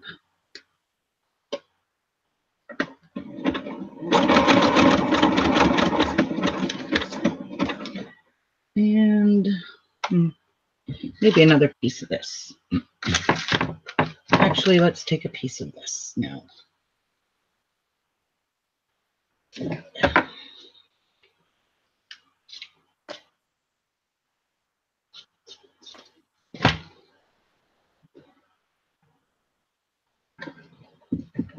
And just put it on like so.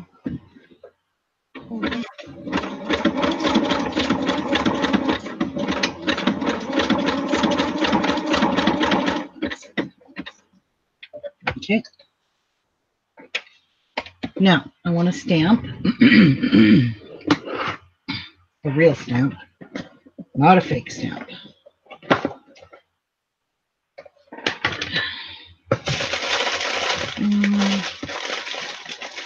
Get a nice, pretty one. Whoa, stamps are stuck all over my bag. All right, get that down.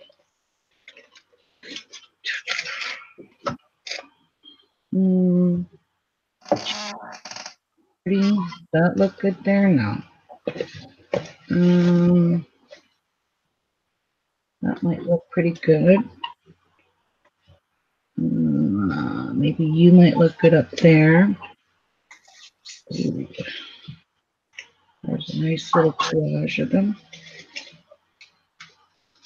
That one. And, oh, there's two.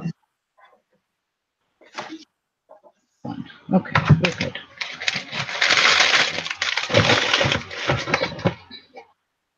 Okay.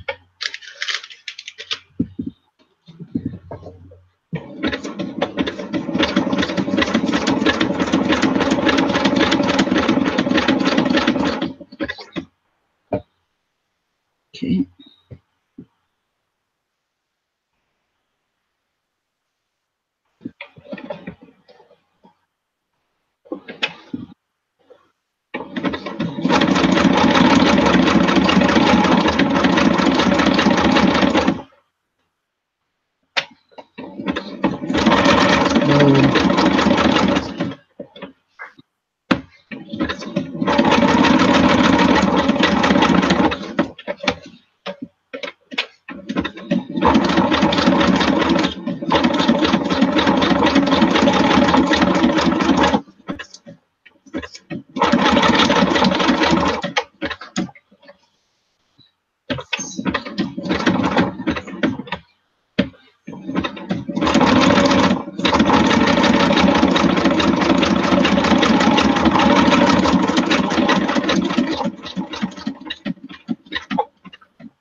I'm just sewing to try and catch all the pieces.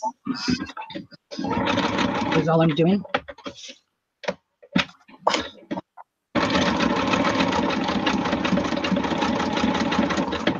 And I'm keeping my line super straight. It's not.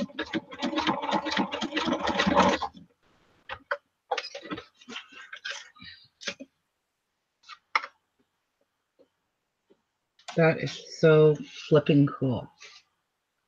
Look at the back. Oh, yeah. All right, now we're done with you. I want this fabric to be like a layer on top, so it might cover up some of my stamps, which I'm okay with because it's getting another one.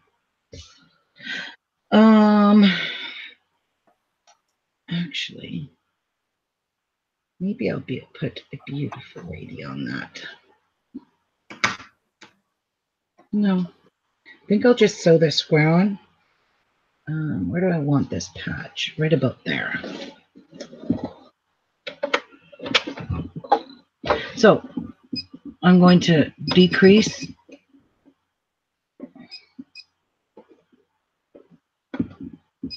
Okay. Let's just see how this looks.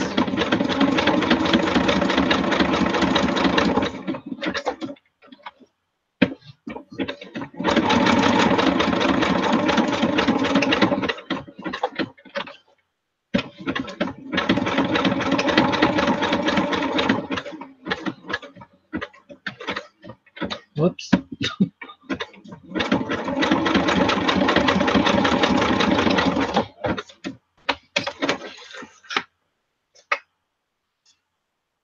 And I'm leaving all these threads.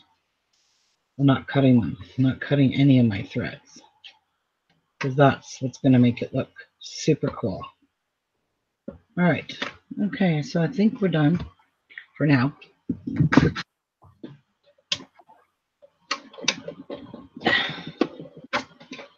Get these things out of my way.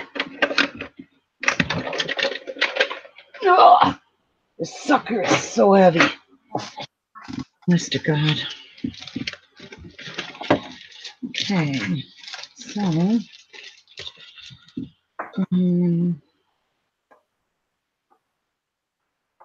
yeah, I think I want this butterfly.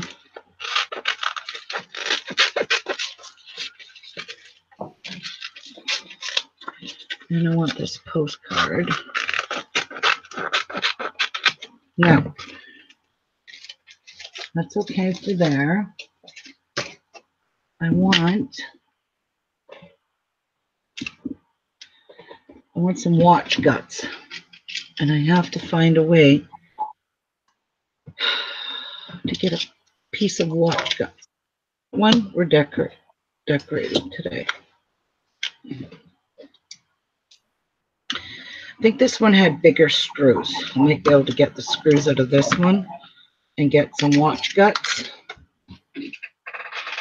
Where's my screwdriver? Please tell me you did not take my screwdriver, Jeffrey. Oh, this is a star. Darn it, I don't want a star. Let's see if I can undo it with my...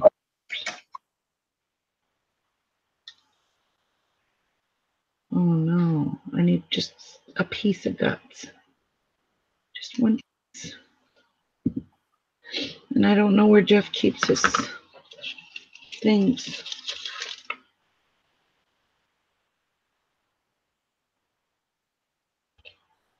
What is this? Is this a clear sticker? Oh, it is too. I need some watch guts. Help me. You need some what? A very teeny tiny screwdriver, Jeff Marie. Well, you know what? I'll wait and see if he gets home in time, because I'm just going to tie it on anyways onto this. So I want to raise this up. So I'm going to put this on. Should I put it on chipboard? Yeah, I think on chipboard. And the butterfly. And chipboard. I think. Yes. Okay. I'm going to go get a piece of chipboard. I'll do my resin piece while we're waiting for Jeff for Marie. Okay. There's a little hand. We could glue him on.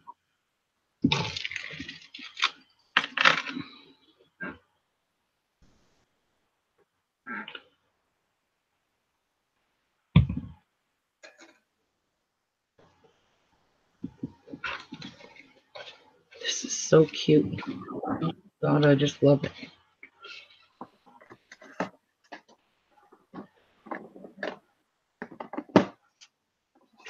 I mean, you could tie it off. You can bring all your threads through and tie them and then snip them if you wanted to.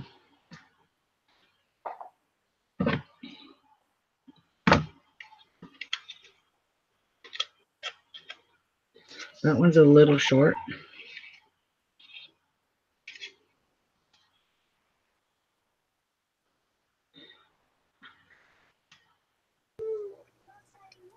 Joanne had to leave for a few minutes, and she said, "Did Ruby just lay the things on the tag and then sew them on?"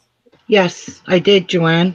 I just placed them and ran my machine over them. That's all I did.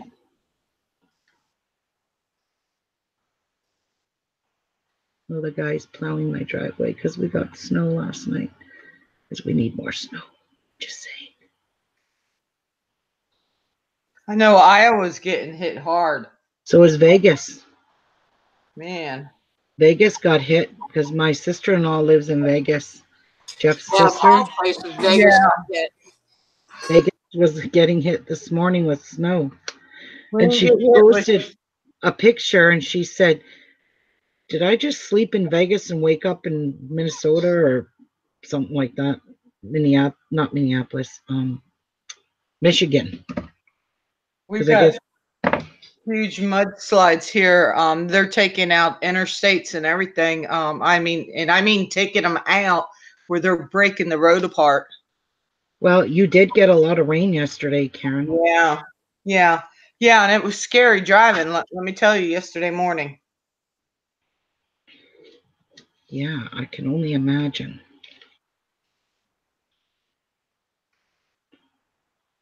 Is Nevada usually hot? Isn't that a desert? Desert. That's what I thought. A desert, though, a desert is not always hot. A desert is determined to be a desert by the amount of rain they get. Northern Nevada is high desert, and they average 4 to 5 feet of snow a year.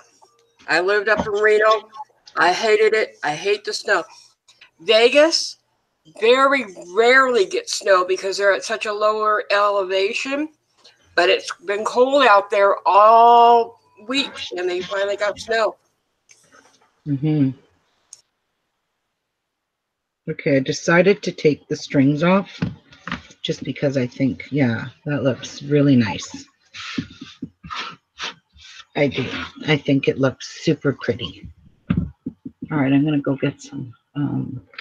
Oops.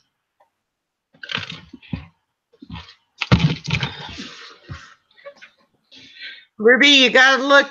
Let me turn this on. You gotta look and see what I did before you take off. Look. What? You see my cute little thing? Your envelope. Yeah. I sure do, Muffin. I love that paper. Love it. Oh, thank you. It's beautiful. Thank you. All right. Oh. I'm not taking off. I'm just going to get some Okay. Actually, no, I'm going to get some foam. Lynn, are they susceptible to fires more because they're so dry then? No, because they don't. Well, again, Reno is because Reno's in the tree line. Reno's up in on the east side of the Sierra Nevada mountains, and there is a lot of trees, a lot of sagebrush, etc. Uh-huh. But I lived up there for a long time, and I don't remember any severe fires like I lived through in Southern California. Right. Because it just burns too fast. But the snow and the rain, when it comes, it's horrible because it has no place to go. The ground doesn't absorb it. Oh. And because so many people moved from California to Nevada, they built in places they shouldn't have built, so there's a lot of flooding now. Oh. It Nevada got horrible. My sister, like I said, lives up in Reno. My whole family still lives in Reno except me. And my sister didn't go to work the other day because they had chain controls. You had to have chains on your cars in the city. Normally, there's enough plows and sand trucks and that you don't have to have the chains in the city. But it was so heavy and coming down so fast, they couldn't keep up with it. So she didn't even go to work Friday. Yeah, I remember my dad needing chains when we lived in Philadelphia. Oh, and Ruby, I asked my brother, do you guys not have block warmers up there? Block heaters. Yes. Yes. Okay. Yep, sure do. I don't have one in my car. Jeff doesn't have one in his vehicle. But we do have block heaters in majority of our cars here. Okay, because I know you were saying Jeff was trying to start it every day when you were on I vacation. did. I started my car. I have a remote starter on my car, so I just stand in the house and start it. Oh, okay. He has to go out and manually start his. Yeah. I don't. When I bought my car, I had the remote starter installed. Hey. Yep. I don't think that's a dumb thing at all. No, it's not. This is how cold it is. It's snowing in Mojave, which is like 100 miles from Los Angeles. Wow. And that my niece and that my dad still live in that area, and they have snow today. Their kids didn't go to school because the buses won't run. Yeah. They have snow. Wow. He just posted pictures. There wasn't even enough snow for the kids to make a little foot tall snowman. That's how much snow it was. Yet school was canceled because there was snow. Uh-huh. Well, they'll do that here. If it rains and our temperatures drop, they'll do that here just because we get black ice so bad.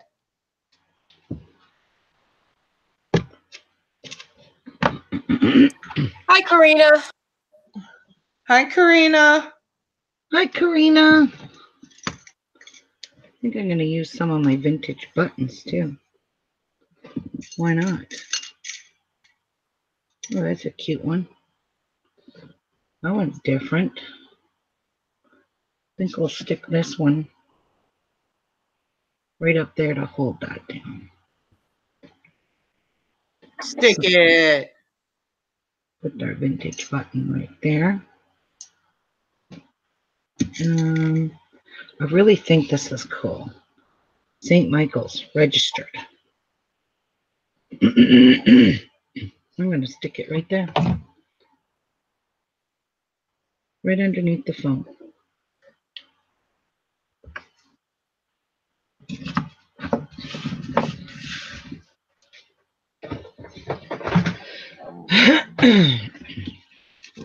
That one.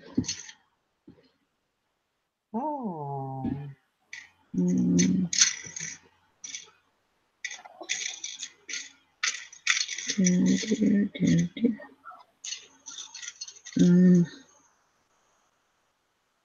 It's a little too big.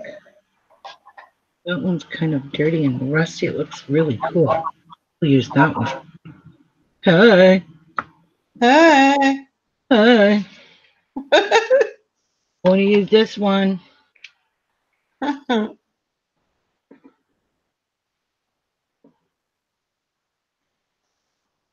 She's like this off camera too, guys. She's still funny as crap. Oh. Okay, my buddies. I've got to go. Okay. Okay. I will Have a talk good to you day. all later. Stay You out of too. trouble. Trouble. Yep. I'm Irish. That's hard to do. Right? It's very hard to do. Bye, ladies. Talk to y'all later. Bye, Bye. Karen. Now, I need a little pocket. So, well, you know, we could have a little pocket right here. Kind of hide stuff. Sorry, but we're going to make a little tuck spot.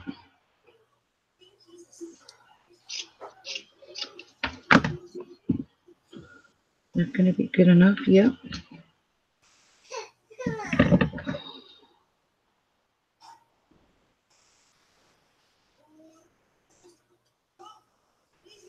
Cut scissors. Man, these scissors go dull quick.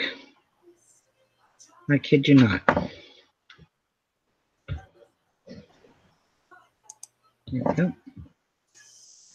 Okay. To go right about there. Uh-huh.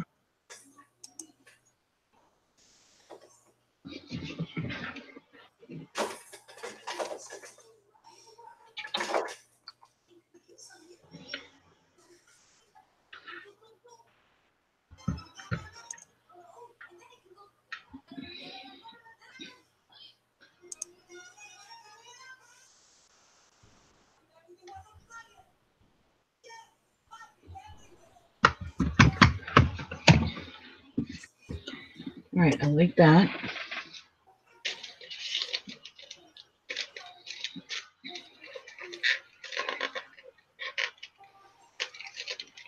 Oh, did I seriously just rip that? I did.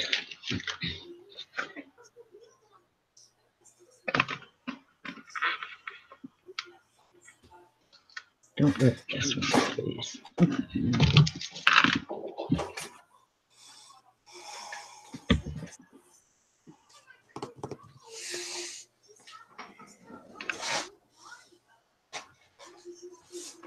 That's a medicine bottle.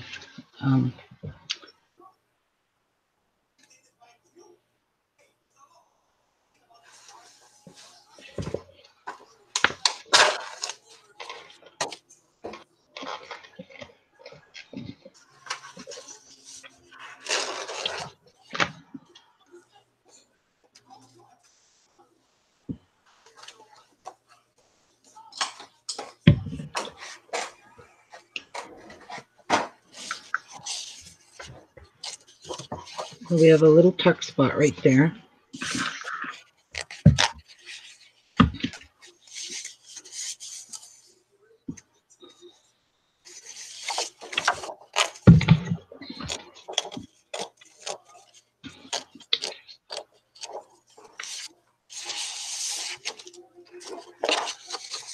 Should have a little tuck spot right there.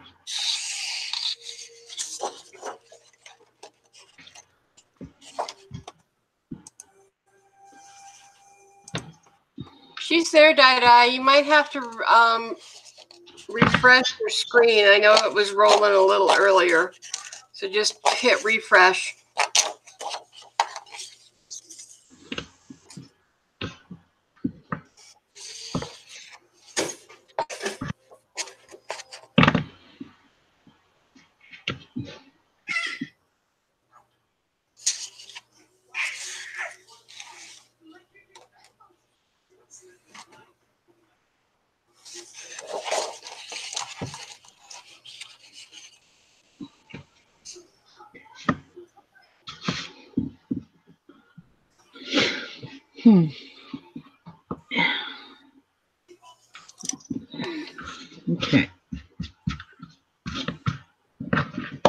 like that. Nice and frayed piece of fabric. But I need a little tuck spot right here. So we're going to make one. And we are going to use something.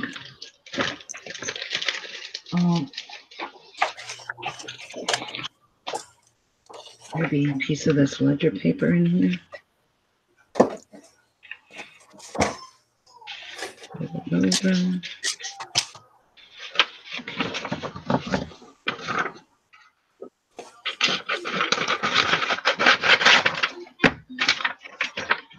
Going to fit in here. Still too big. Still too big.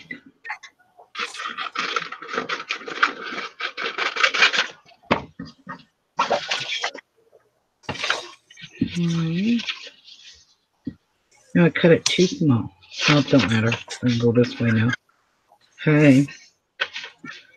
I want to cut to there. All right.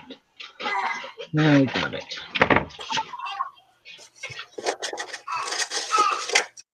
Third.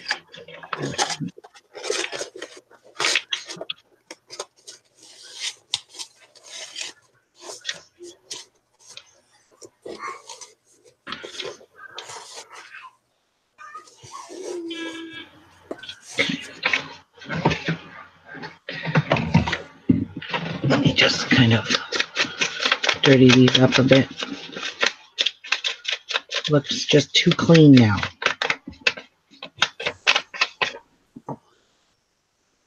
Where was I putting this glue?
All right.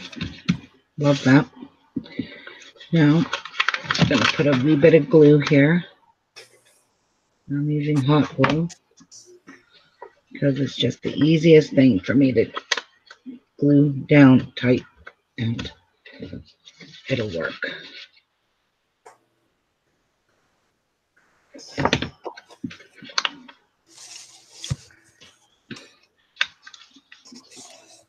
There.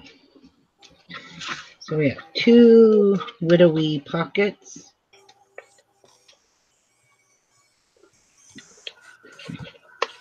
Like this. Okay. I like. But it needs something on it now. What can we put on it?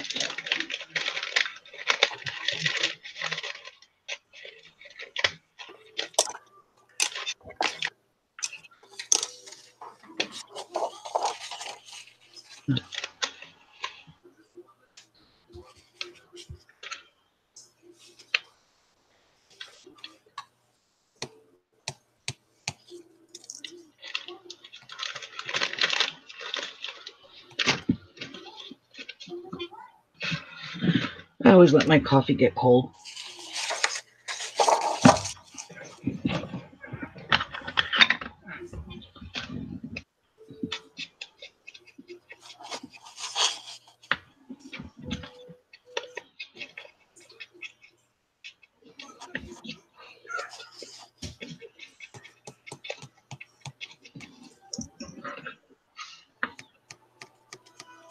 Sale price. This says sale price.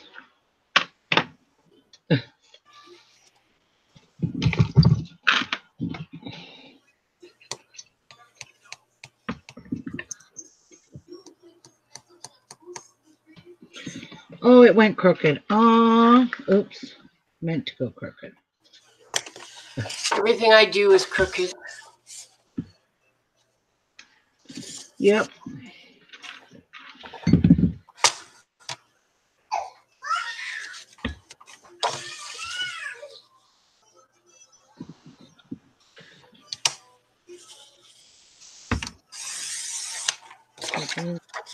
There's good. Okay. I really love this. Look at those pretty Swarovski crystals on here. So sparkly. You made a very pretty one. Yes. And I just keep wiping it off to make sure I get the glue off.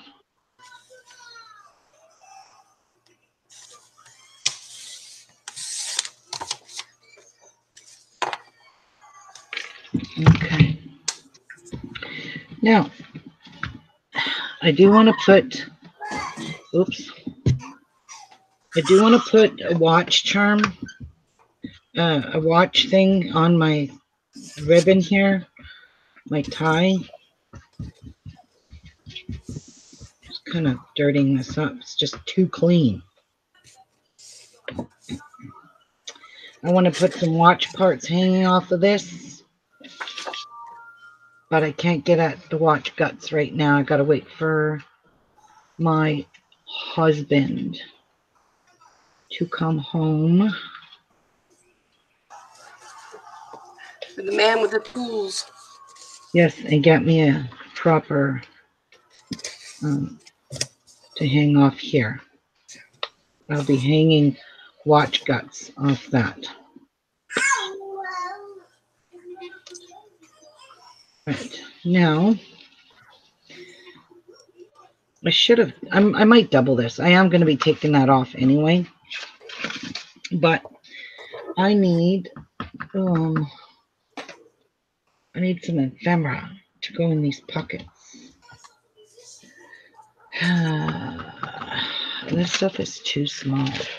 Oh, that's not. Where's my other package? I bought 2 of them. Oh, this is kind of cute.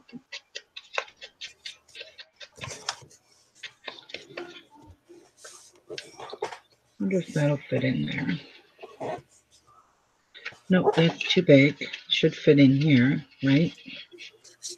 Yeah, but it needs something. I know what it needs. It needs lovin's. It needs ledger paper. No, it's all too much the same. Needs sparkle.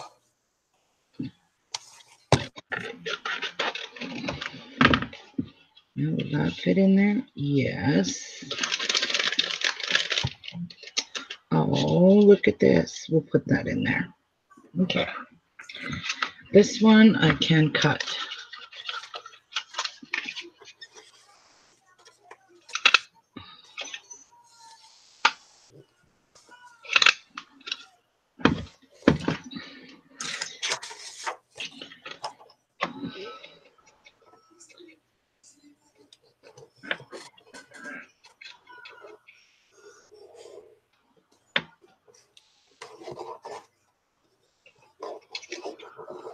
Perfect. We'll make a little tabby tab.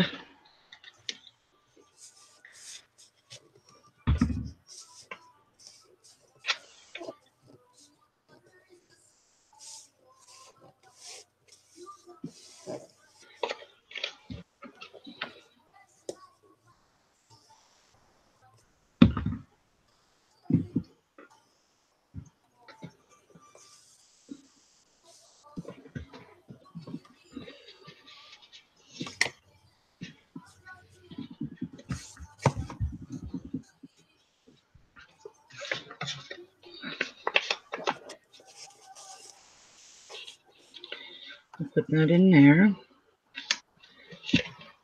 Get these. Yeah. Yeah.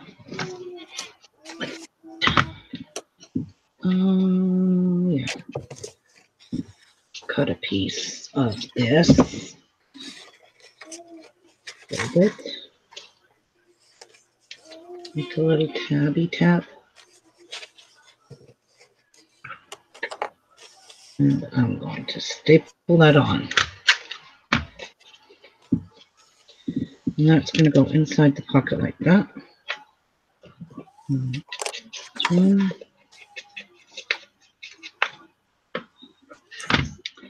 What should we put on this one? I'll put a piece of this on it. Nice and frayed. Cute. Beautimous.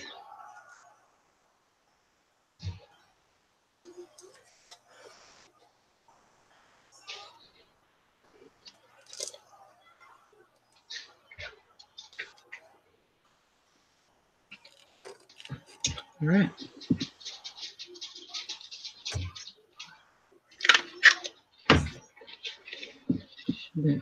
Like that. This is missing something. How about an old-fashioned button? Okay. There you go. That's a little big. Jeff's home. Yay, Jeff's home. I get a screwdriver. Well, you know what? This is kind of cool. Got dirty old thread in it. I don't know. What's this one like? There's a red one. That's pretty colorful. There's a yellow one. There we go. Jeffrey, I need the world's skinniest, smallest flathead screwdriver. You got one? Hey? Probably. Good. Because I'll be needing it for smashing up some guts. It's a Tia drive-by. Or a Tia flyby. Put them. I just have them. Come on. Where did I put them? Dang it.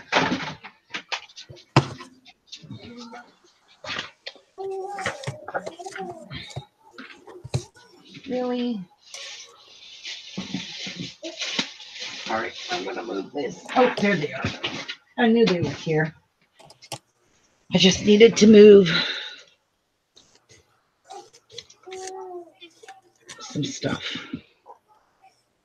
Oh, you know what? I have to hot glue because the glue seeped out and I didn't catch it. Dang it.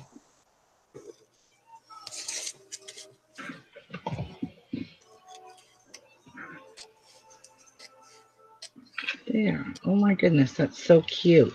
You like? And it goes right in there perfectly. And that goes there, and that goes there. And that helps to get it out easier. This is so cute of a tag. It could use another little tuck spot right here with something else sticking out. Yeah, could use. Or you could leave well enough alone and make it just like that. Yeah, I could. That wouldn't be a ruby tag then. No. So I'm going to cut this really old paper. And I'm going to make a little mini envelope. Yep. So, give me some scissors. And we'll go about that wide. Yeah, we'll do about that wide.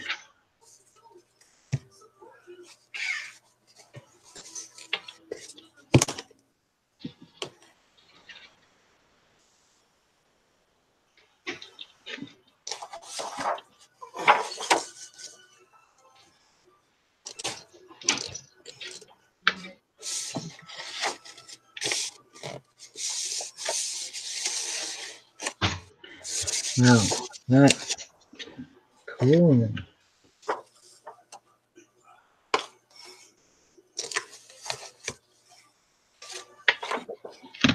There we go. All right, so I'll fold this in. Fold that in.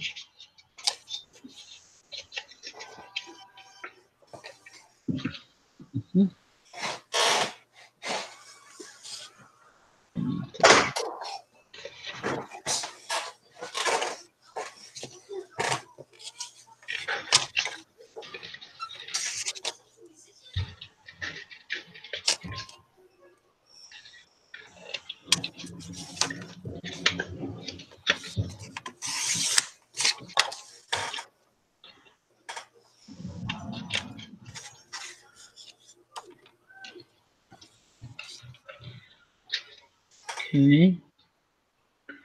And we'll just make a nice little rounded top with this.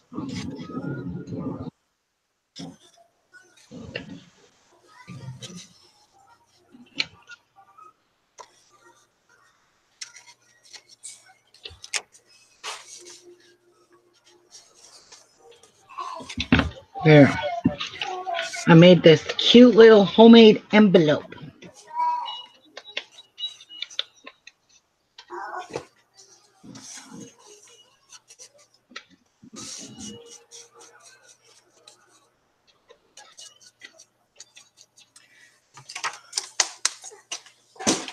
You're gonna make Karen jealous.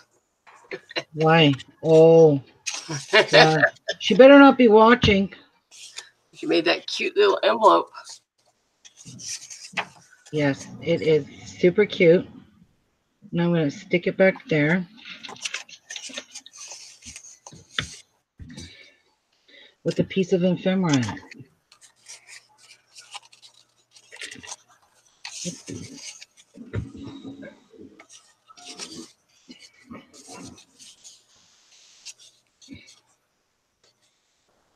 Hmm.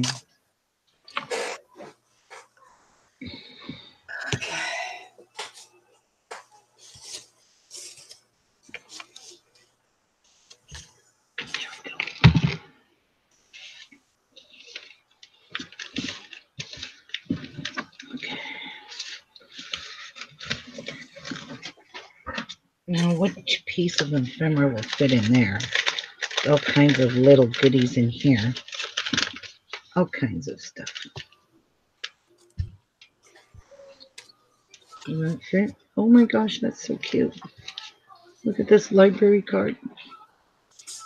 There we go. Huh? Oh, that might work, hon. That just might work. There we go. All right, we got some ephemera. Now we're talking. Oh, special delivery.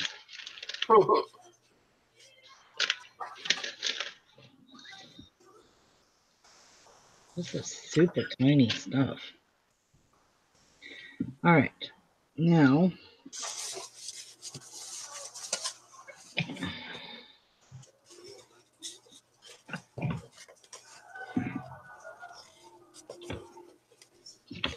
whoops, I got glue on this.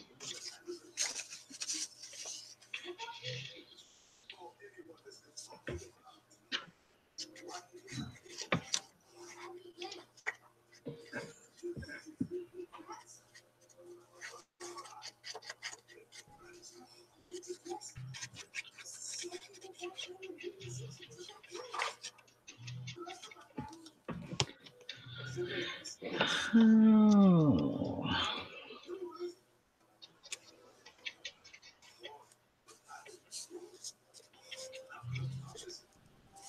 Hi, Die Smokey.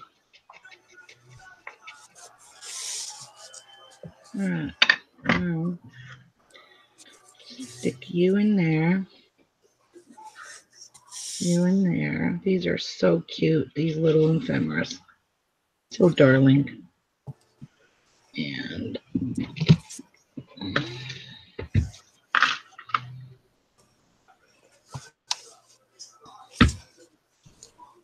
special delivery.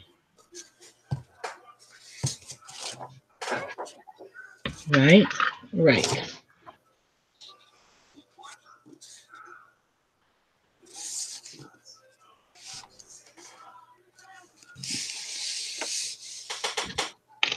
Now, Jeff brought me teeny tiny screwdriver. What do you guys think? Isn't that cute? It's very adorable. I just adore this. It will look beautiful in the junk journal I have not even made yet. It's not even made yet. Yeah, that'll look super cool. All right. Now, where is that watch gut? Oh, please tell me this is going to fit. Nope. It's still too fat. Oh, it is tiny. You would think it will fit, but it doesn't.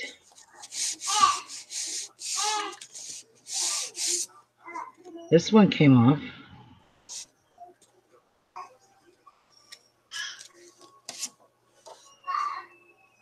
There's one little teeny tiny screw.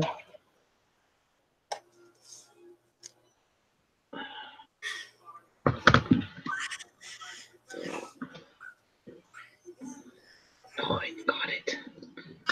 I got it.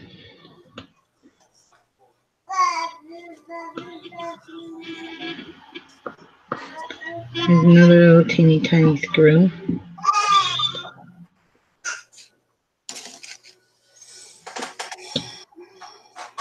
Another little teeny tiny screw. I don't know about this one though.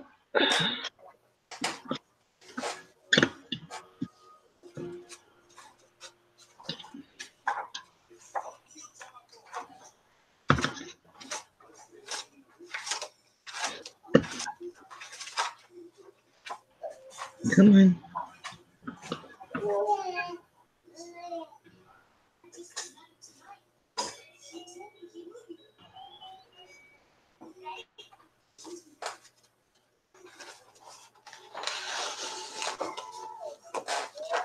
Another little screw.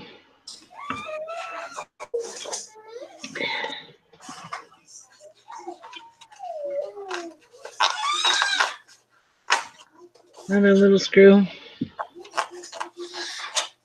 Oh, that is precious.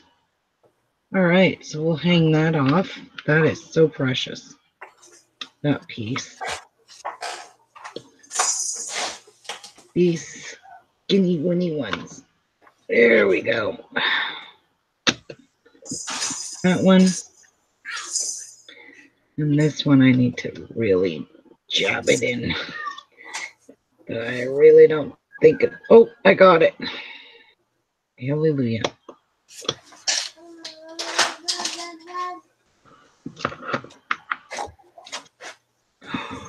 Oh, look at all the little pieces. Oh my gosh. This is so. Whoa! That scared the shit out of me. The springer wound. The springer went. Oh my god, that scared the crap out of me. All right. This is wicked cool. I'm going to hang those two pieces off this tag.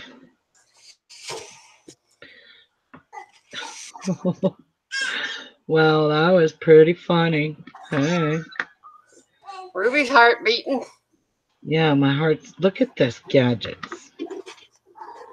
Wow. There we go. Watch face. No hands.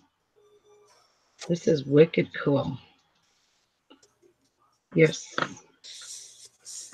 Wow. I wonder if I could pull these off. Do these come off or they're... No. They look like those are kind of permanent. Glued in. Let's check. Pliers. Operation. There you go.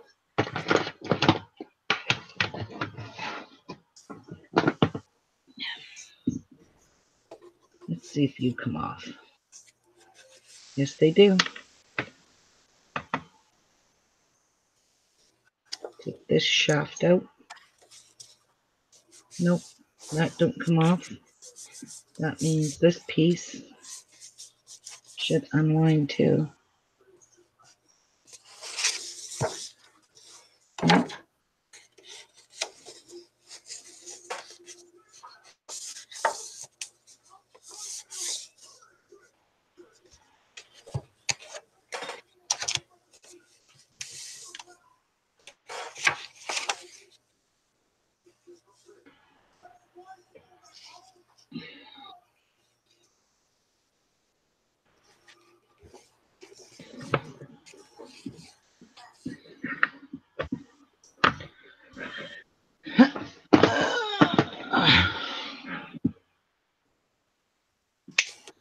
There we go.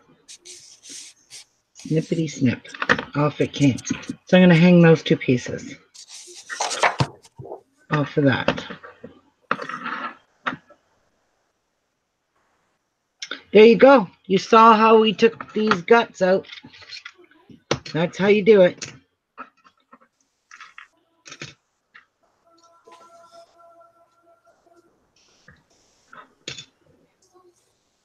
There's all the teeny tiniest, world's tiniest pieces in there. And just kind of sit you on there. Whoops. No. Anyway, we're good in the hood. All right. So I want to put these on a jump ring.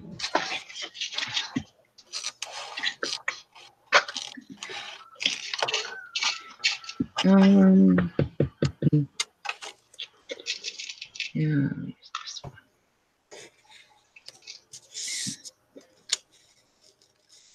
No, I don't want to block.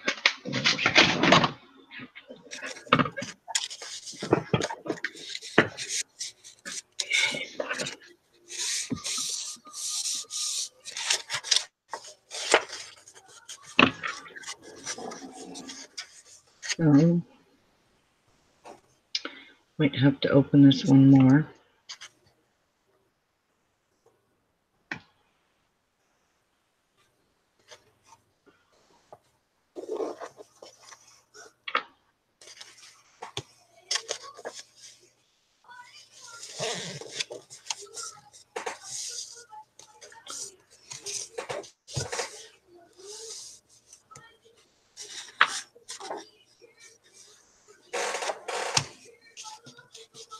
Actually, this jump ring, it don't work. So I gotta get a bigger one. Oh, wow, okay. Got it in there. Hallelujah. It went in. Let me close this up. Yeah, that's not gonna work. No, let's get this back open and get this out. Oh, look, I made an S hook. I'm so good.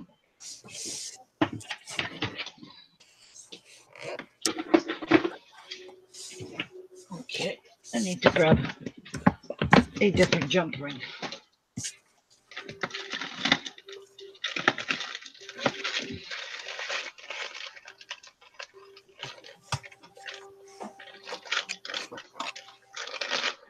I have brass ones. Antique gold. Are those big enough? Not really. Let's see if this is big enough.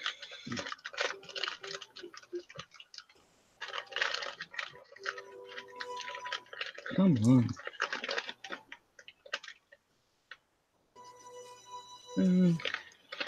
Thought there was a bigger one. These were all sorted in this, in one of these. And this fell on the floor and all my jump rings fell out. And I just picked them up, put them in the bag and said, ain't sorting you right now. Is that the same size? Basically, yes. Okay. Well, let me check this out. Let's see.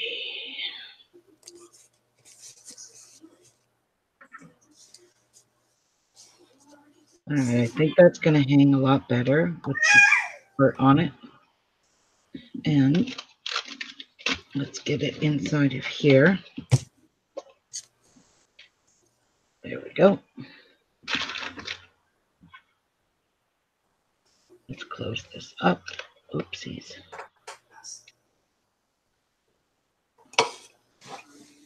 And just have these watch parts hang off like so.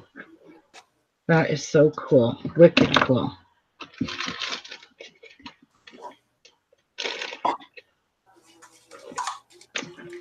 Now I could hang off another charm. Yeah, let's hang something else off.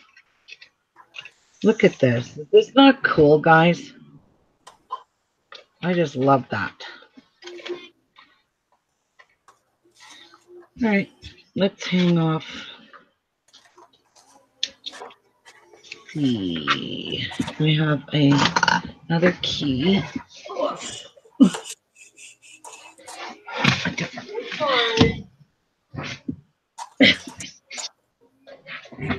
You.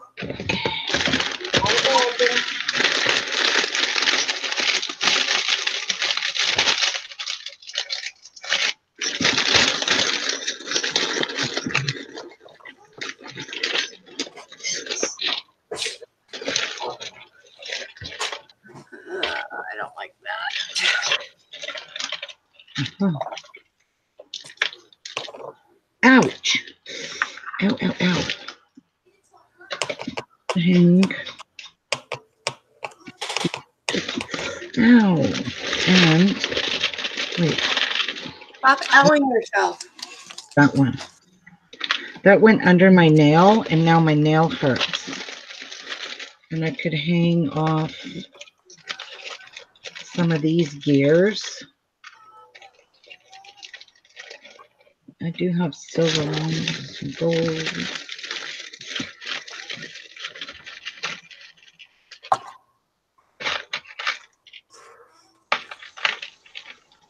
Oh my God, there's the world's tiniest key. We'll hang all three of those together.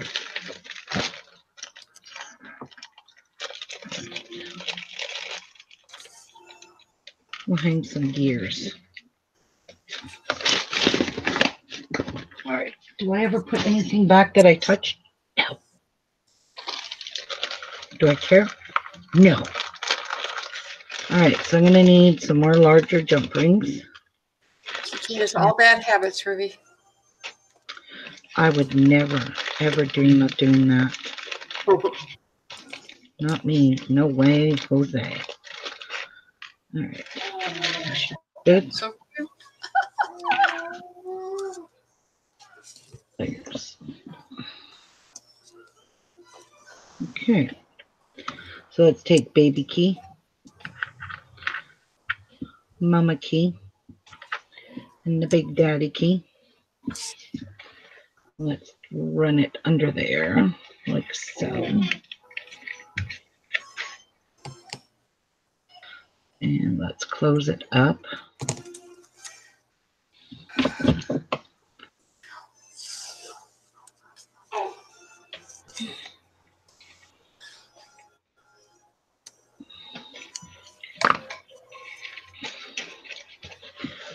And now I'm going to hang these gears.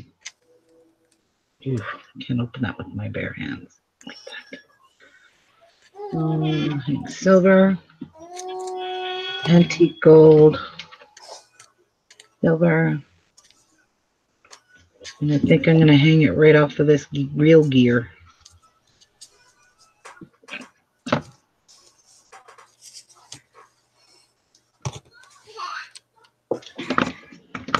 Look at that. Oh my goodness. So cute. His little baby key. So what do you guys think?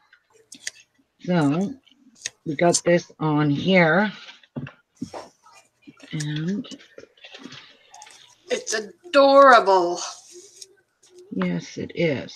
I wonder if I should just tie this into a big bow. Let's see what that looks like.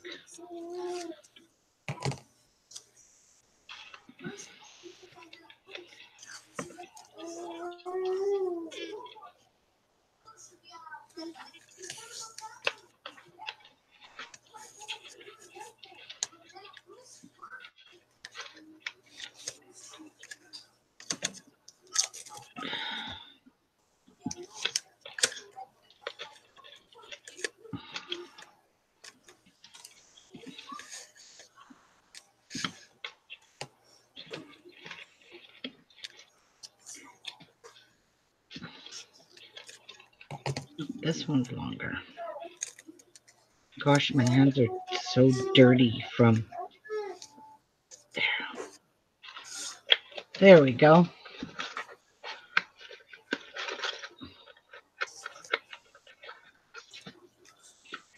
That is super, super adorable. I love it.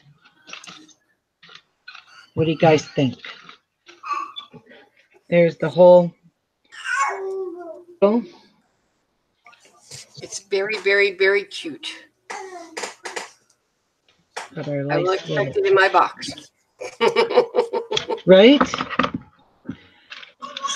All right.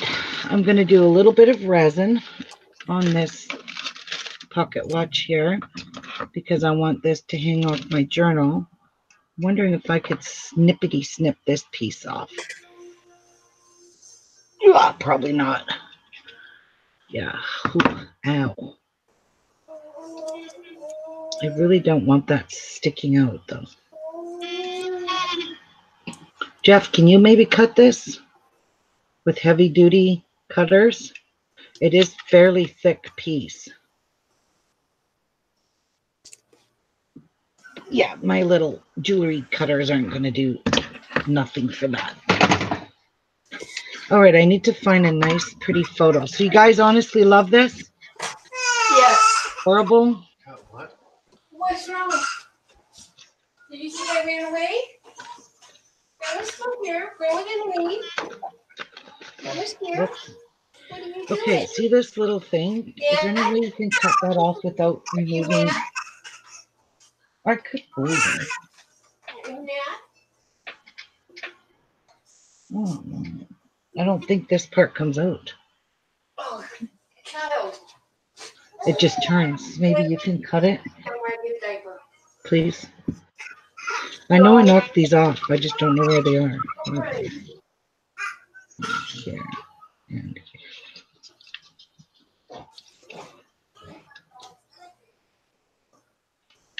Stink. Like a little rabbit.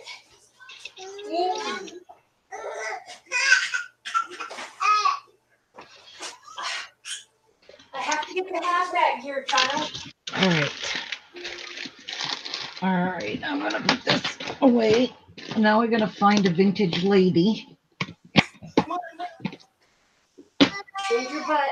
And I love this. This is a gorgeous tag.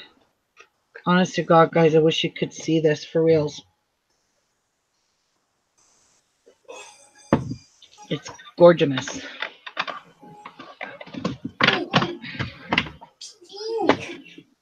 Okay. Yes. I really and truly love these keys. No, you're not cute. Probably put one with my journal kits. Now I gotta find a vintage leaf.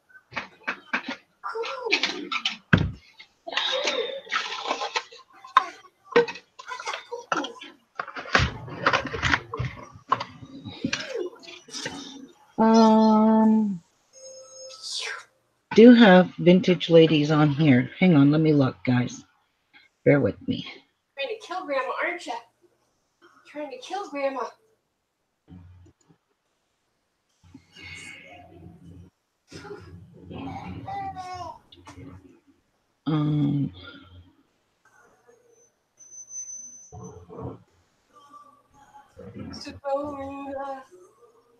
Corona.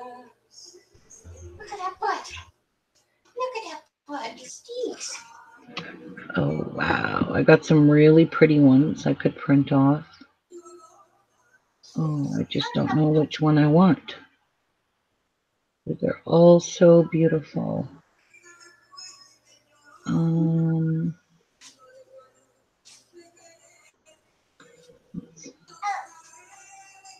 Up. Say up, up, up, up, up, up, up. Come on. Get that butt up there. Get it in that diaper. No. No. No, not yet. Dang it. No. bologna. Say bologna. Say spaghetti. Actually, I could put a collage of flowers in it. Grandpa. I could do that. Say grandpa. Say So I need him to come so I can do this. say auntie. I am going to print a 3.5 by 5. Auntie. Let's see if that'll work. Can you say mama? Mama. Mama, mama, mama, mama. Can you say grandma? Grandma. Okay.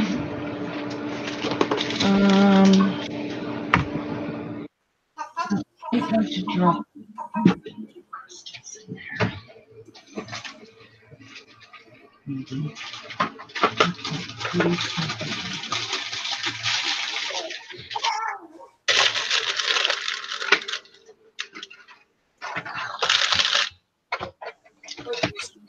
Oh, I don't like that at all. That's too damn big, and it cut it all off. Why'd it do that?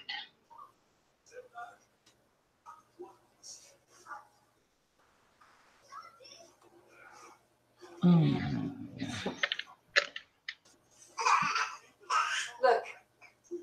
Who is that? So cancel.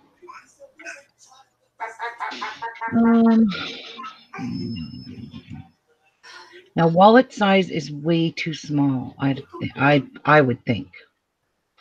So I'm gonna just see if I can print it on here.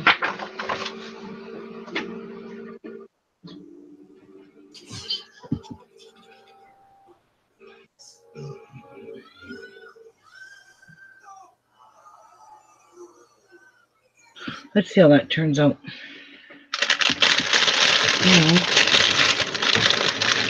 Might drop a couple of Swarovski crystals in there. But Kitty does not want you.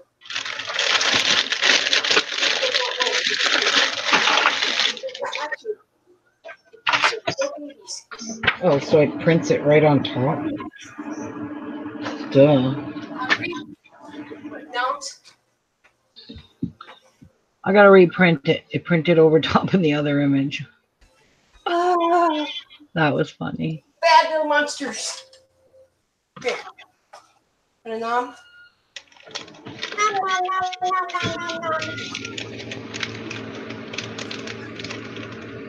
Well, we could always do this one. I just don't know how to pop this out. Ah, there's another screw on. Ooh, the carcass. Oh, you got it? Awesome sauce. Perfect. It's still perfect. Oh, that's going to work.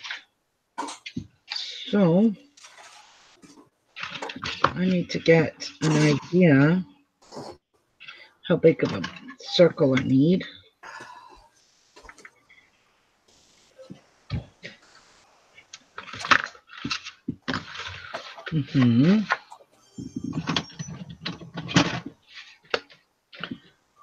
That should work.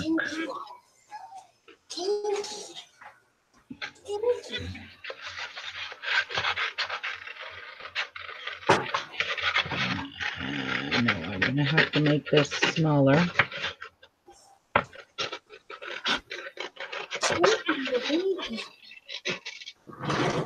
Boy, maybe I won't have to.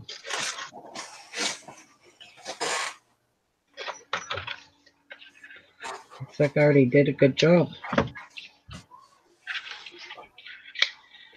Way too big.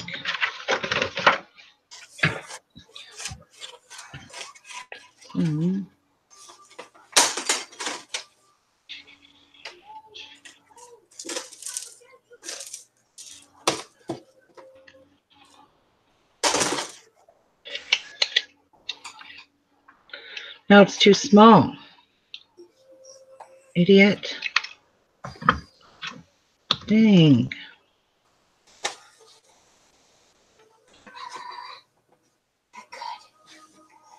That was good.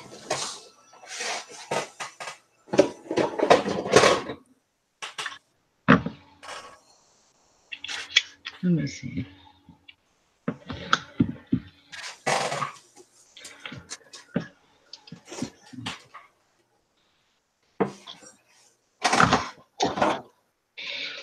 Dum-de-dum-dum-dum. I'm going to have to reprint this. I screwed it up because I'm just so What'd good. you do?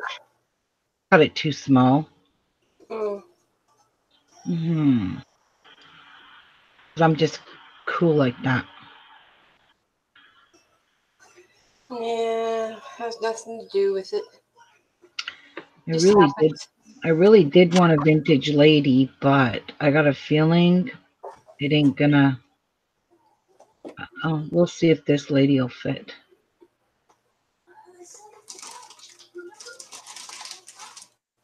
We'll try her in a wallet size.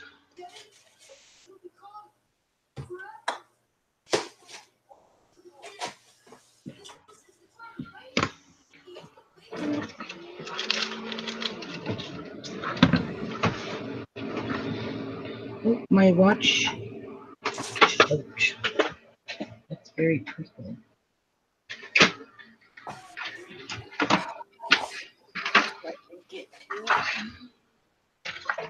See, she's very pretty.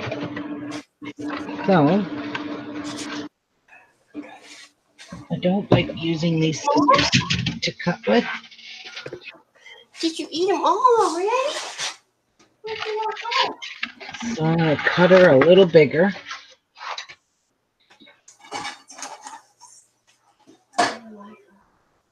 Hi. You the little monster baby? Hi, little monster baby.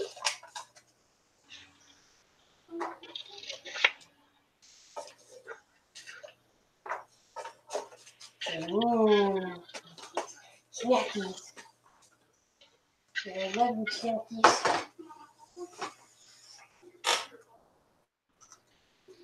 Your grandmama has lost her brains, kid.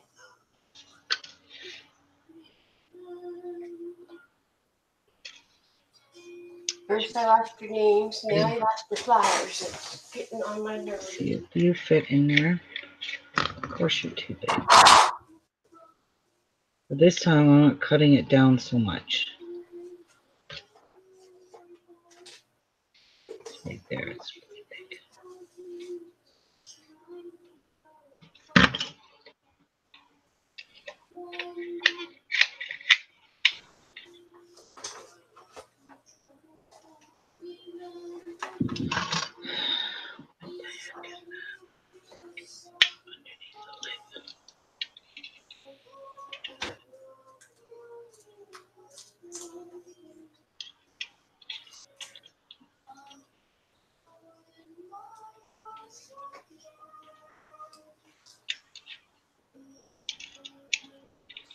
Wow. She's stuck. Really?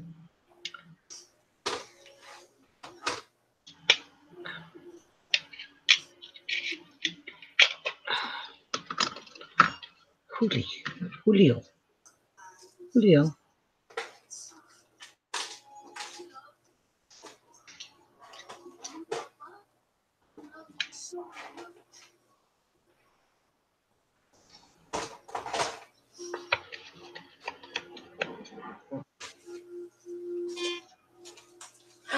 Boo.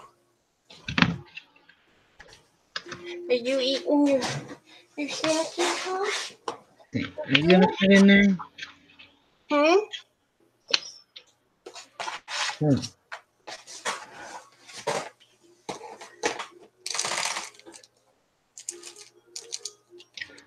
All right, it fits.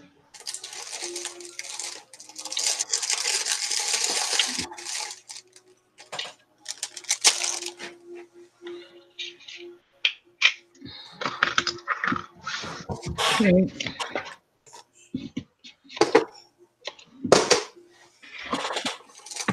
do a little bit of this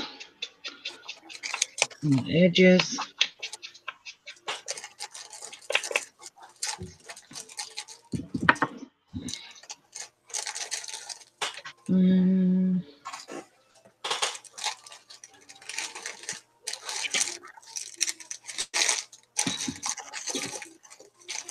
Maybe I'll glue a little thing right in her hair here. Yeah.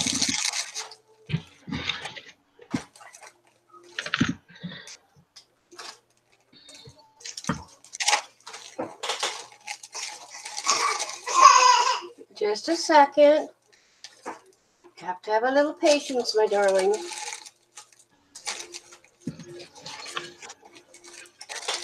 Snackies do not grow on trees.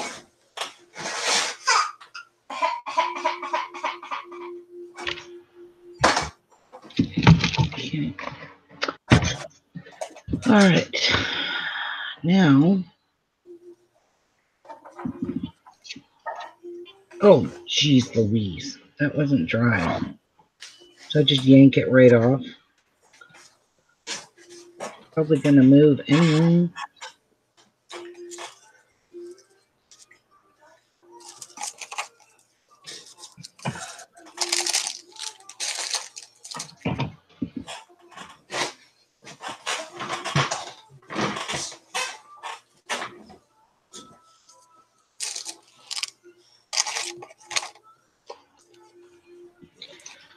All right. I'm gonna put some hot glue in there.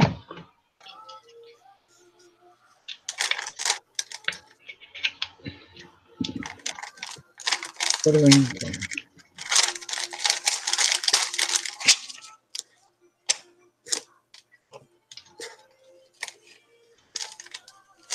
Just so she don't move. Guys, think of that.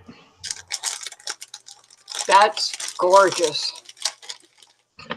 It is gorgeous. Okay, so I might drop a couple of those in there. We'll see. They won't stay down though. Okay.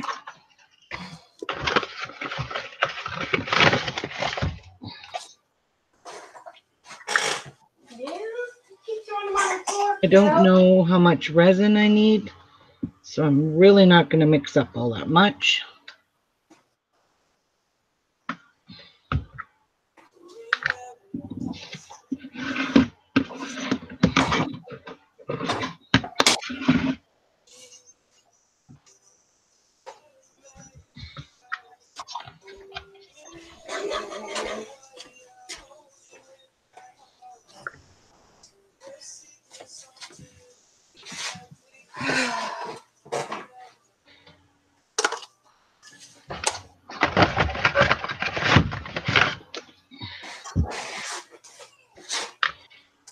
Yes, I'm throwing everything on the floor, little child.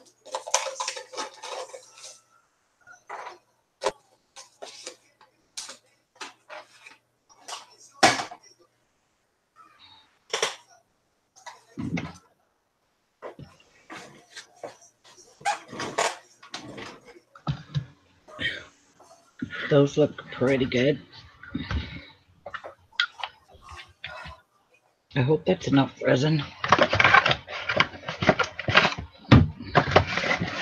Okay, I don't need that.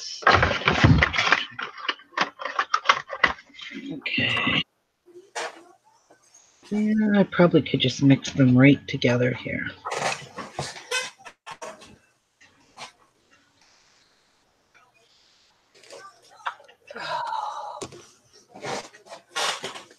First I spill it.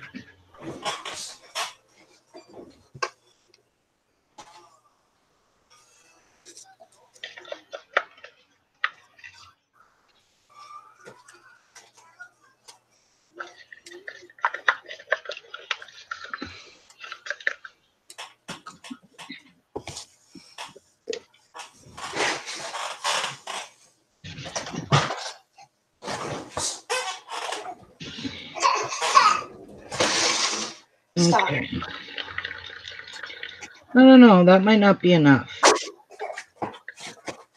Doesn't look like enough. Well, it's all right because we'll do one layer.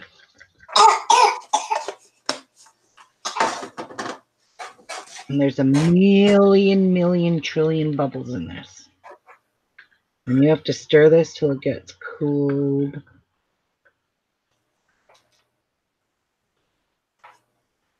Till it's clear as could be.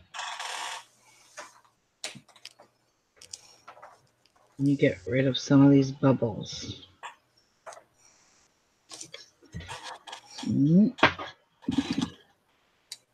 Yeah, that's surely not going to be enough resin.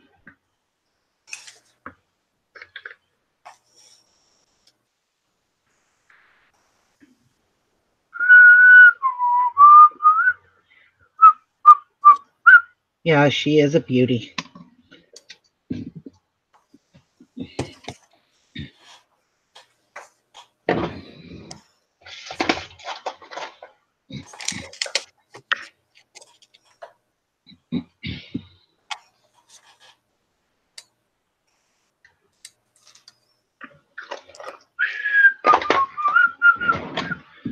No, I didn't put glitter in this. Are you crazy? I would never do that. Yeah, right, Ruby. We saw you. There's no glitter in here, guys. There's just no glitter. We caught it on camera. Guilty as charged.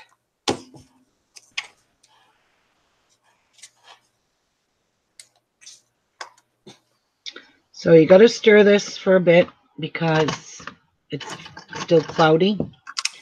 And cloudy don't work well with me. You can see it's cloudy and bubbly. Very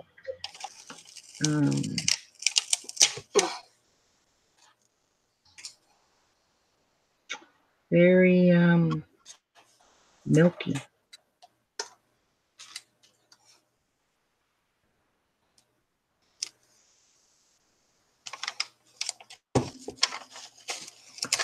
Gotta do this till it goes clear.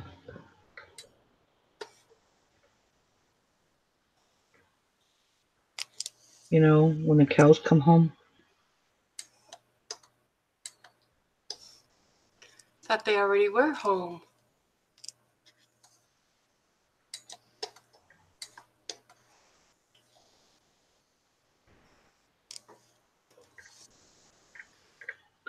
Oh, glue strings, how I hate you.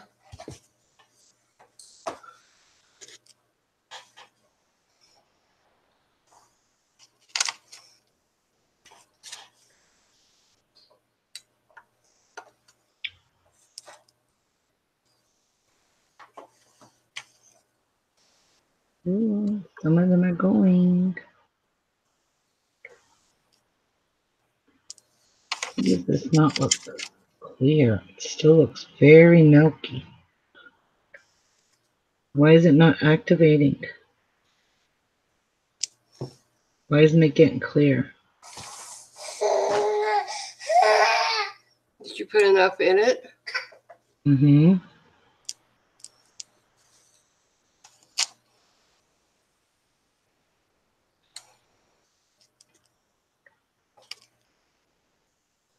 Nope, that's very milky. Like, how long do I have to stir this for? A year?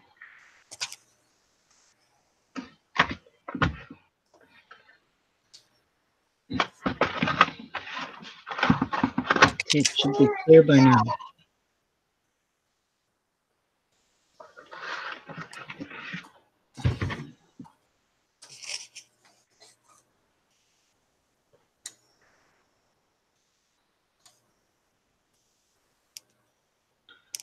I'm just wondering, is it milky or is it just full of bubbles?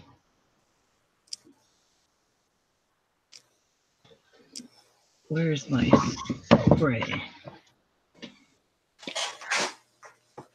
Look at the mess on my floor.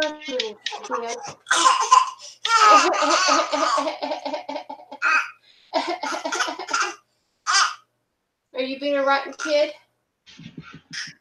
Are you being rotten? Girl was trying to finish this up and you're being rotten. You're rotten. Yes, I know. It's time for yogurt. Are you hungry? Are you starving? Okay.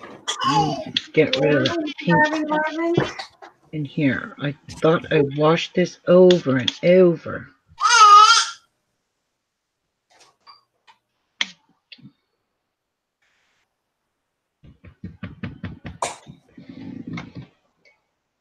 Is that what you want? Is this what you want? Yeah. Ready to have some nice yogurt? Will you watch, Ruby? My butane thing is out of butane. No. It's coming. Because that's not taking out the bubbles. Yummy, yummy, yummy. I got love in my tummy. I'm just going to pour this in and hope for the best. Do you like all the bubbles? Lots of bubbles. Yeah. I need to put some heat on this.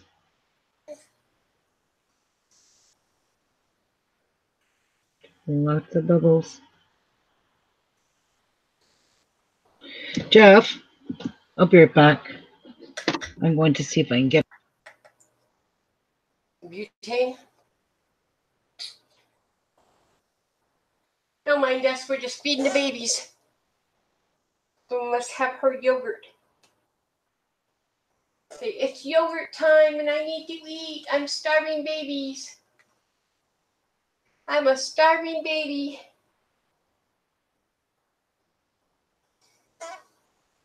Starving babies. It's a good yogurt, huh? Is it good yogurt? Okay, we're having key lime yogurt today. Yeah. Nom nom. See,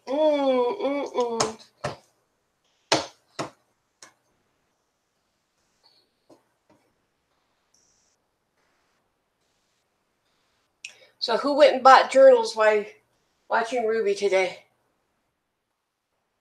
You were all talking about it. I bet you went and bought them. Been on eBay, haven't you?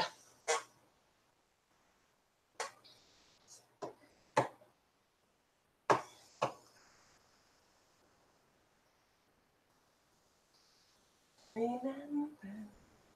Na na na na na na na. Na na na na na na na.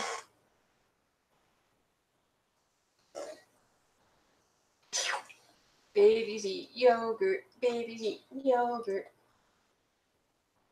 Mom?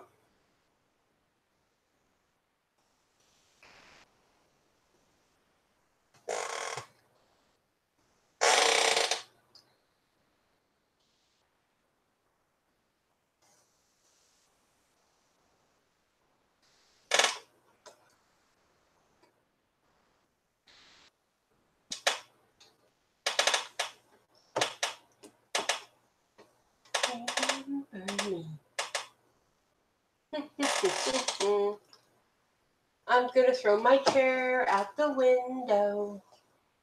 Yes, I am.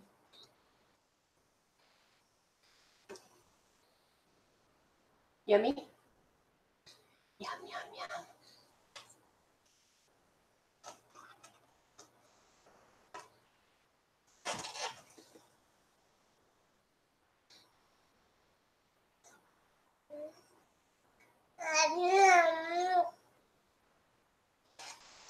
No, the ledgers like she was showing you. Everybody was getting all upset about her with the ledgers. I thought some people were talking about going to eBay and looking for old ledgers and buying them.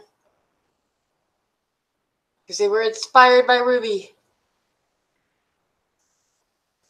Yum, yum, yum.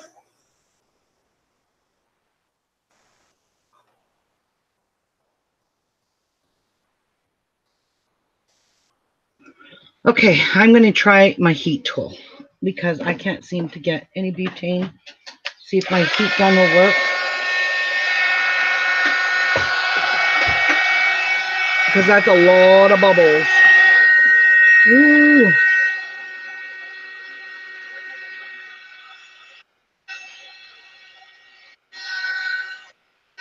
There we go. Oh, that's much better. Yeah.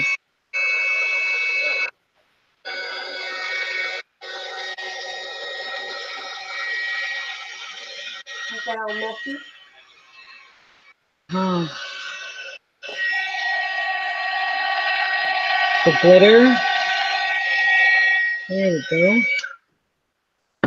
That is beautiful. Ow. It got hot. Yeah, and I'm going to give it a little spritz with rubbing alcohol. And see if that kills the rest of those bubbles. And it sure does.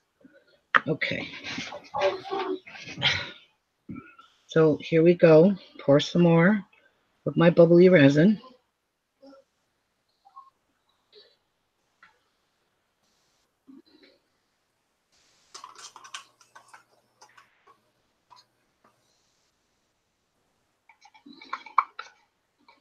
No, that might have been just not quite enough.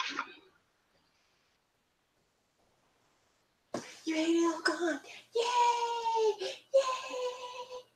You made it all gone.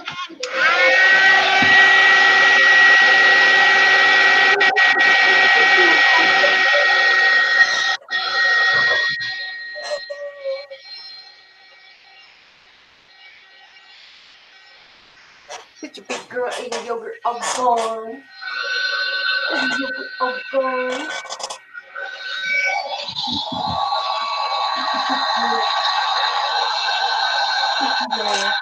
Stir some of the bubbles up. Big girl.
This is beautiful.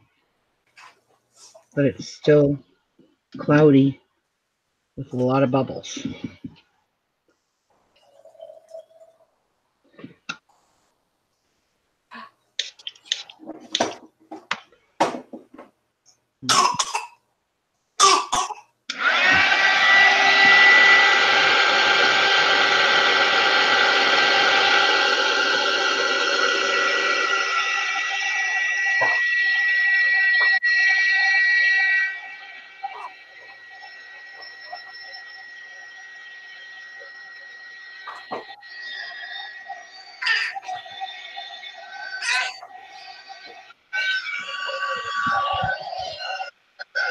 Getting clear.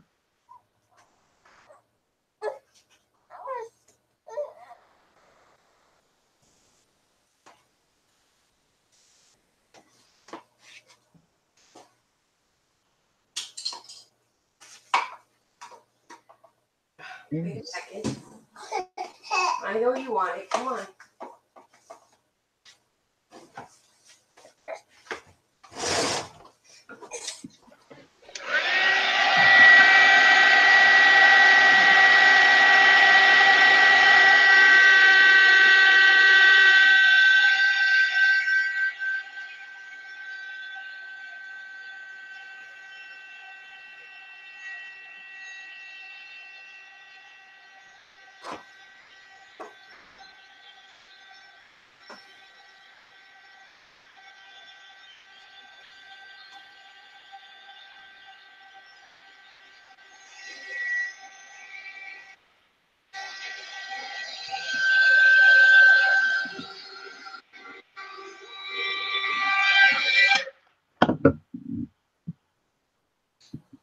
Looks pretty good.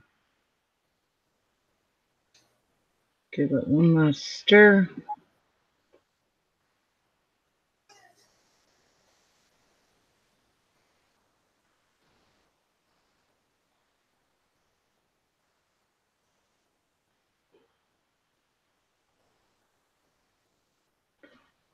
There we go. And I think we're done with that.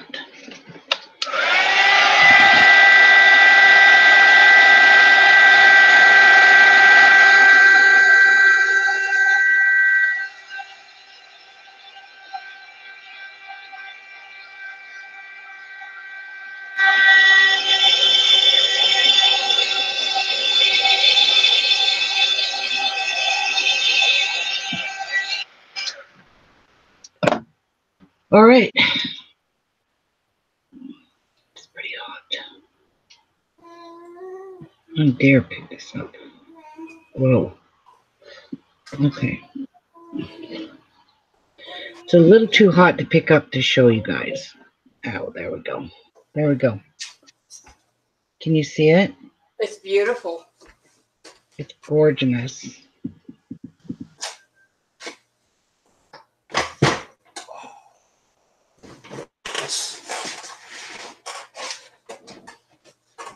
Okay. I'm going to keep checking on it. Keep blowing getting the bubbles out of it.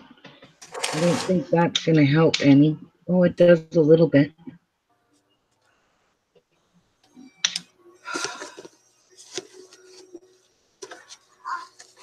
There we go. Hi, Crystal. So, this is what we made with our findings. Our beautiful findings. Give it another little tiny blow. Get rid of bubbles.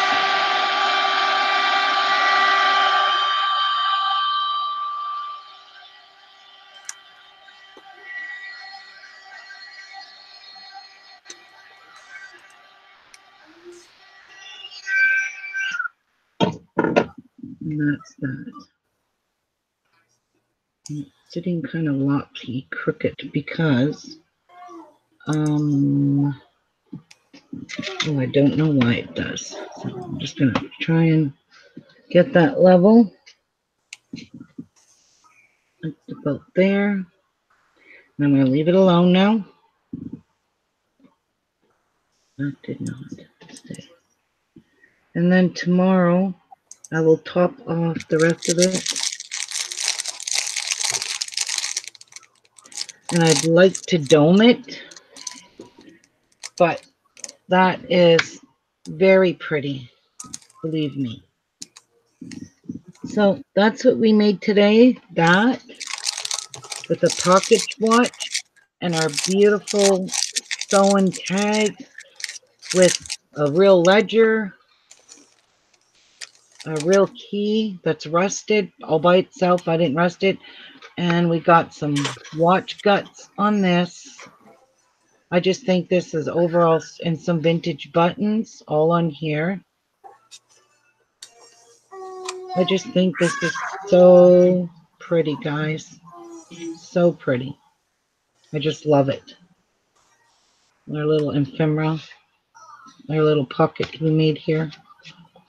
So cute. So that's what we did. Hope you had a fun show today. It's a beautiful, beautiful thing. I really love the charms hanging off like that. I really do. I would really love to put some Swarovski crystals in this. Yeah, why not? Crystal AB.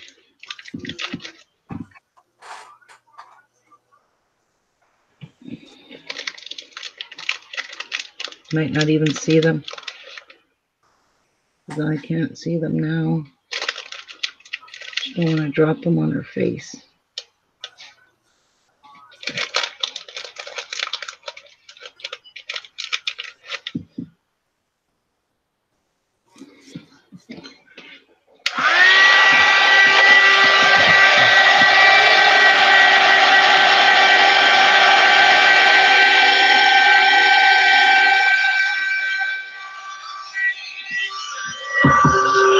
Bubbles are still surfacing.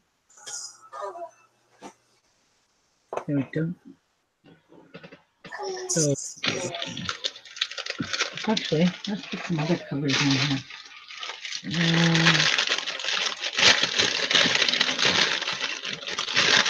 Let's put some peach and green. Give it some color.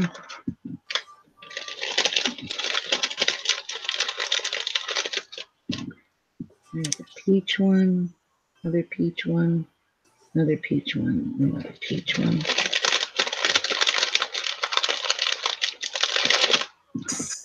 A hint of, they're so tiny. These are 3mm and 4mm in this package.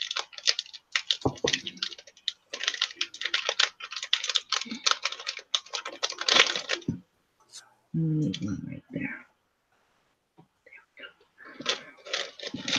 Pretty. I could put one of these in her hair over top of that ugly button.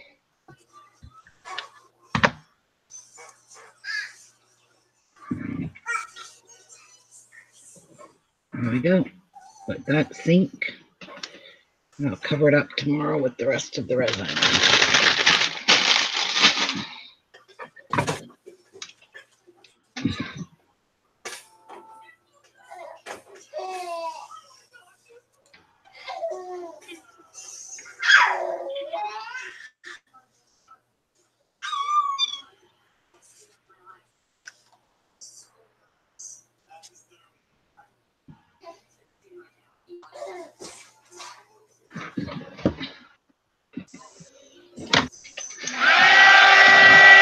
I see a bubble.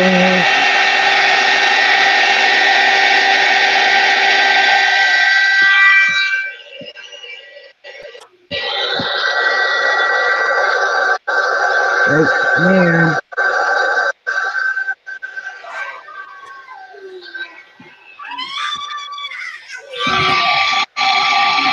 There we go.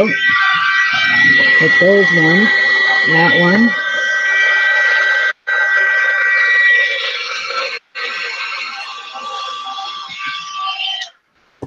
Ta-da.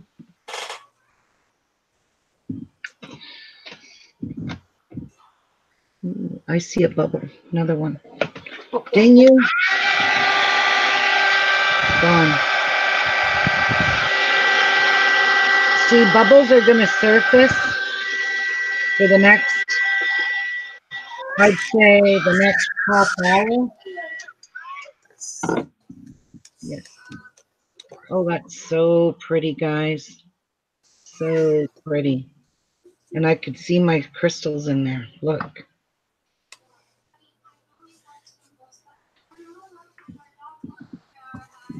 It's just too hot for me to touch at the moment.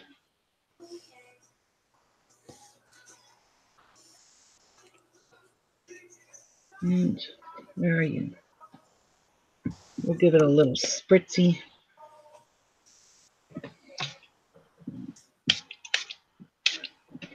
That will help kill some bubbles if they come to the top.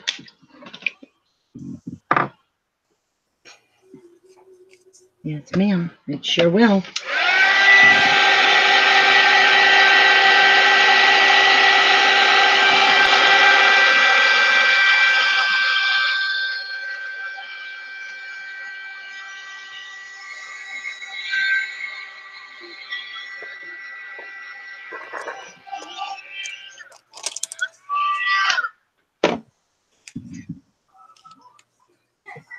Perfect. I am very happy with that. Very, very.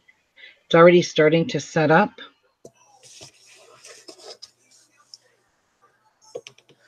Can you guys see any Swarovskis in there? I can.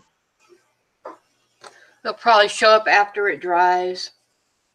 Yep.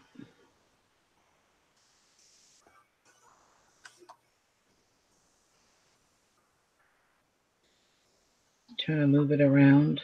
It's starting to thicken right up from the heat. So Okay, now I'm just going to leave this till tomorrow. Perfect. Ta-da! There's project. One project done. We did today. And there's the other. And I really don't know if that's caca or if it's resin or just water. Like I said, I don't care about this this mat. I don't care about it at all. All right, I'm gonna get going. I've been live long enough. This is really pretty, guys. I wish you could see this. It is gorgeous. Oh, that's very hot. Ow! And I gotta get this resin off my fingers. It's not good for you. But I think I'm gonna put an old key in all my kits. I think so. And if I can get some, these are so cool. This obviously should be a screw one. I don't see anywhere to pop the back off. This one feels light. This one's beautiful. We could put stuff in here, a picture in here, and I could put some watch parts just floating around.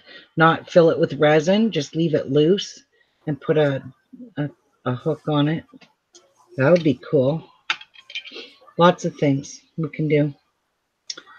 Okay, guys, thank you ever so much for joining me.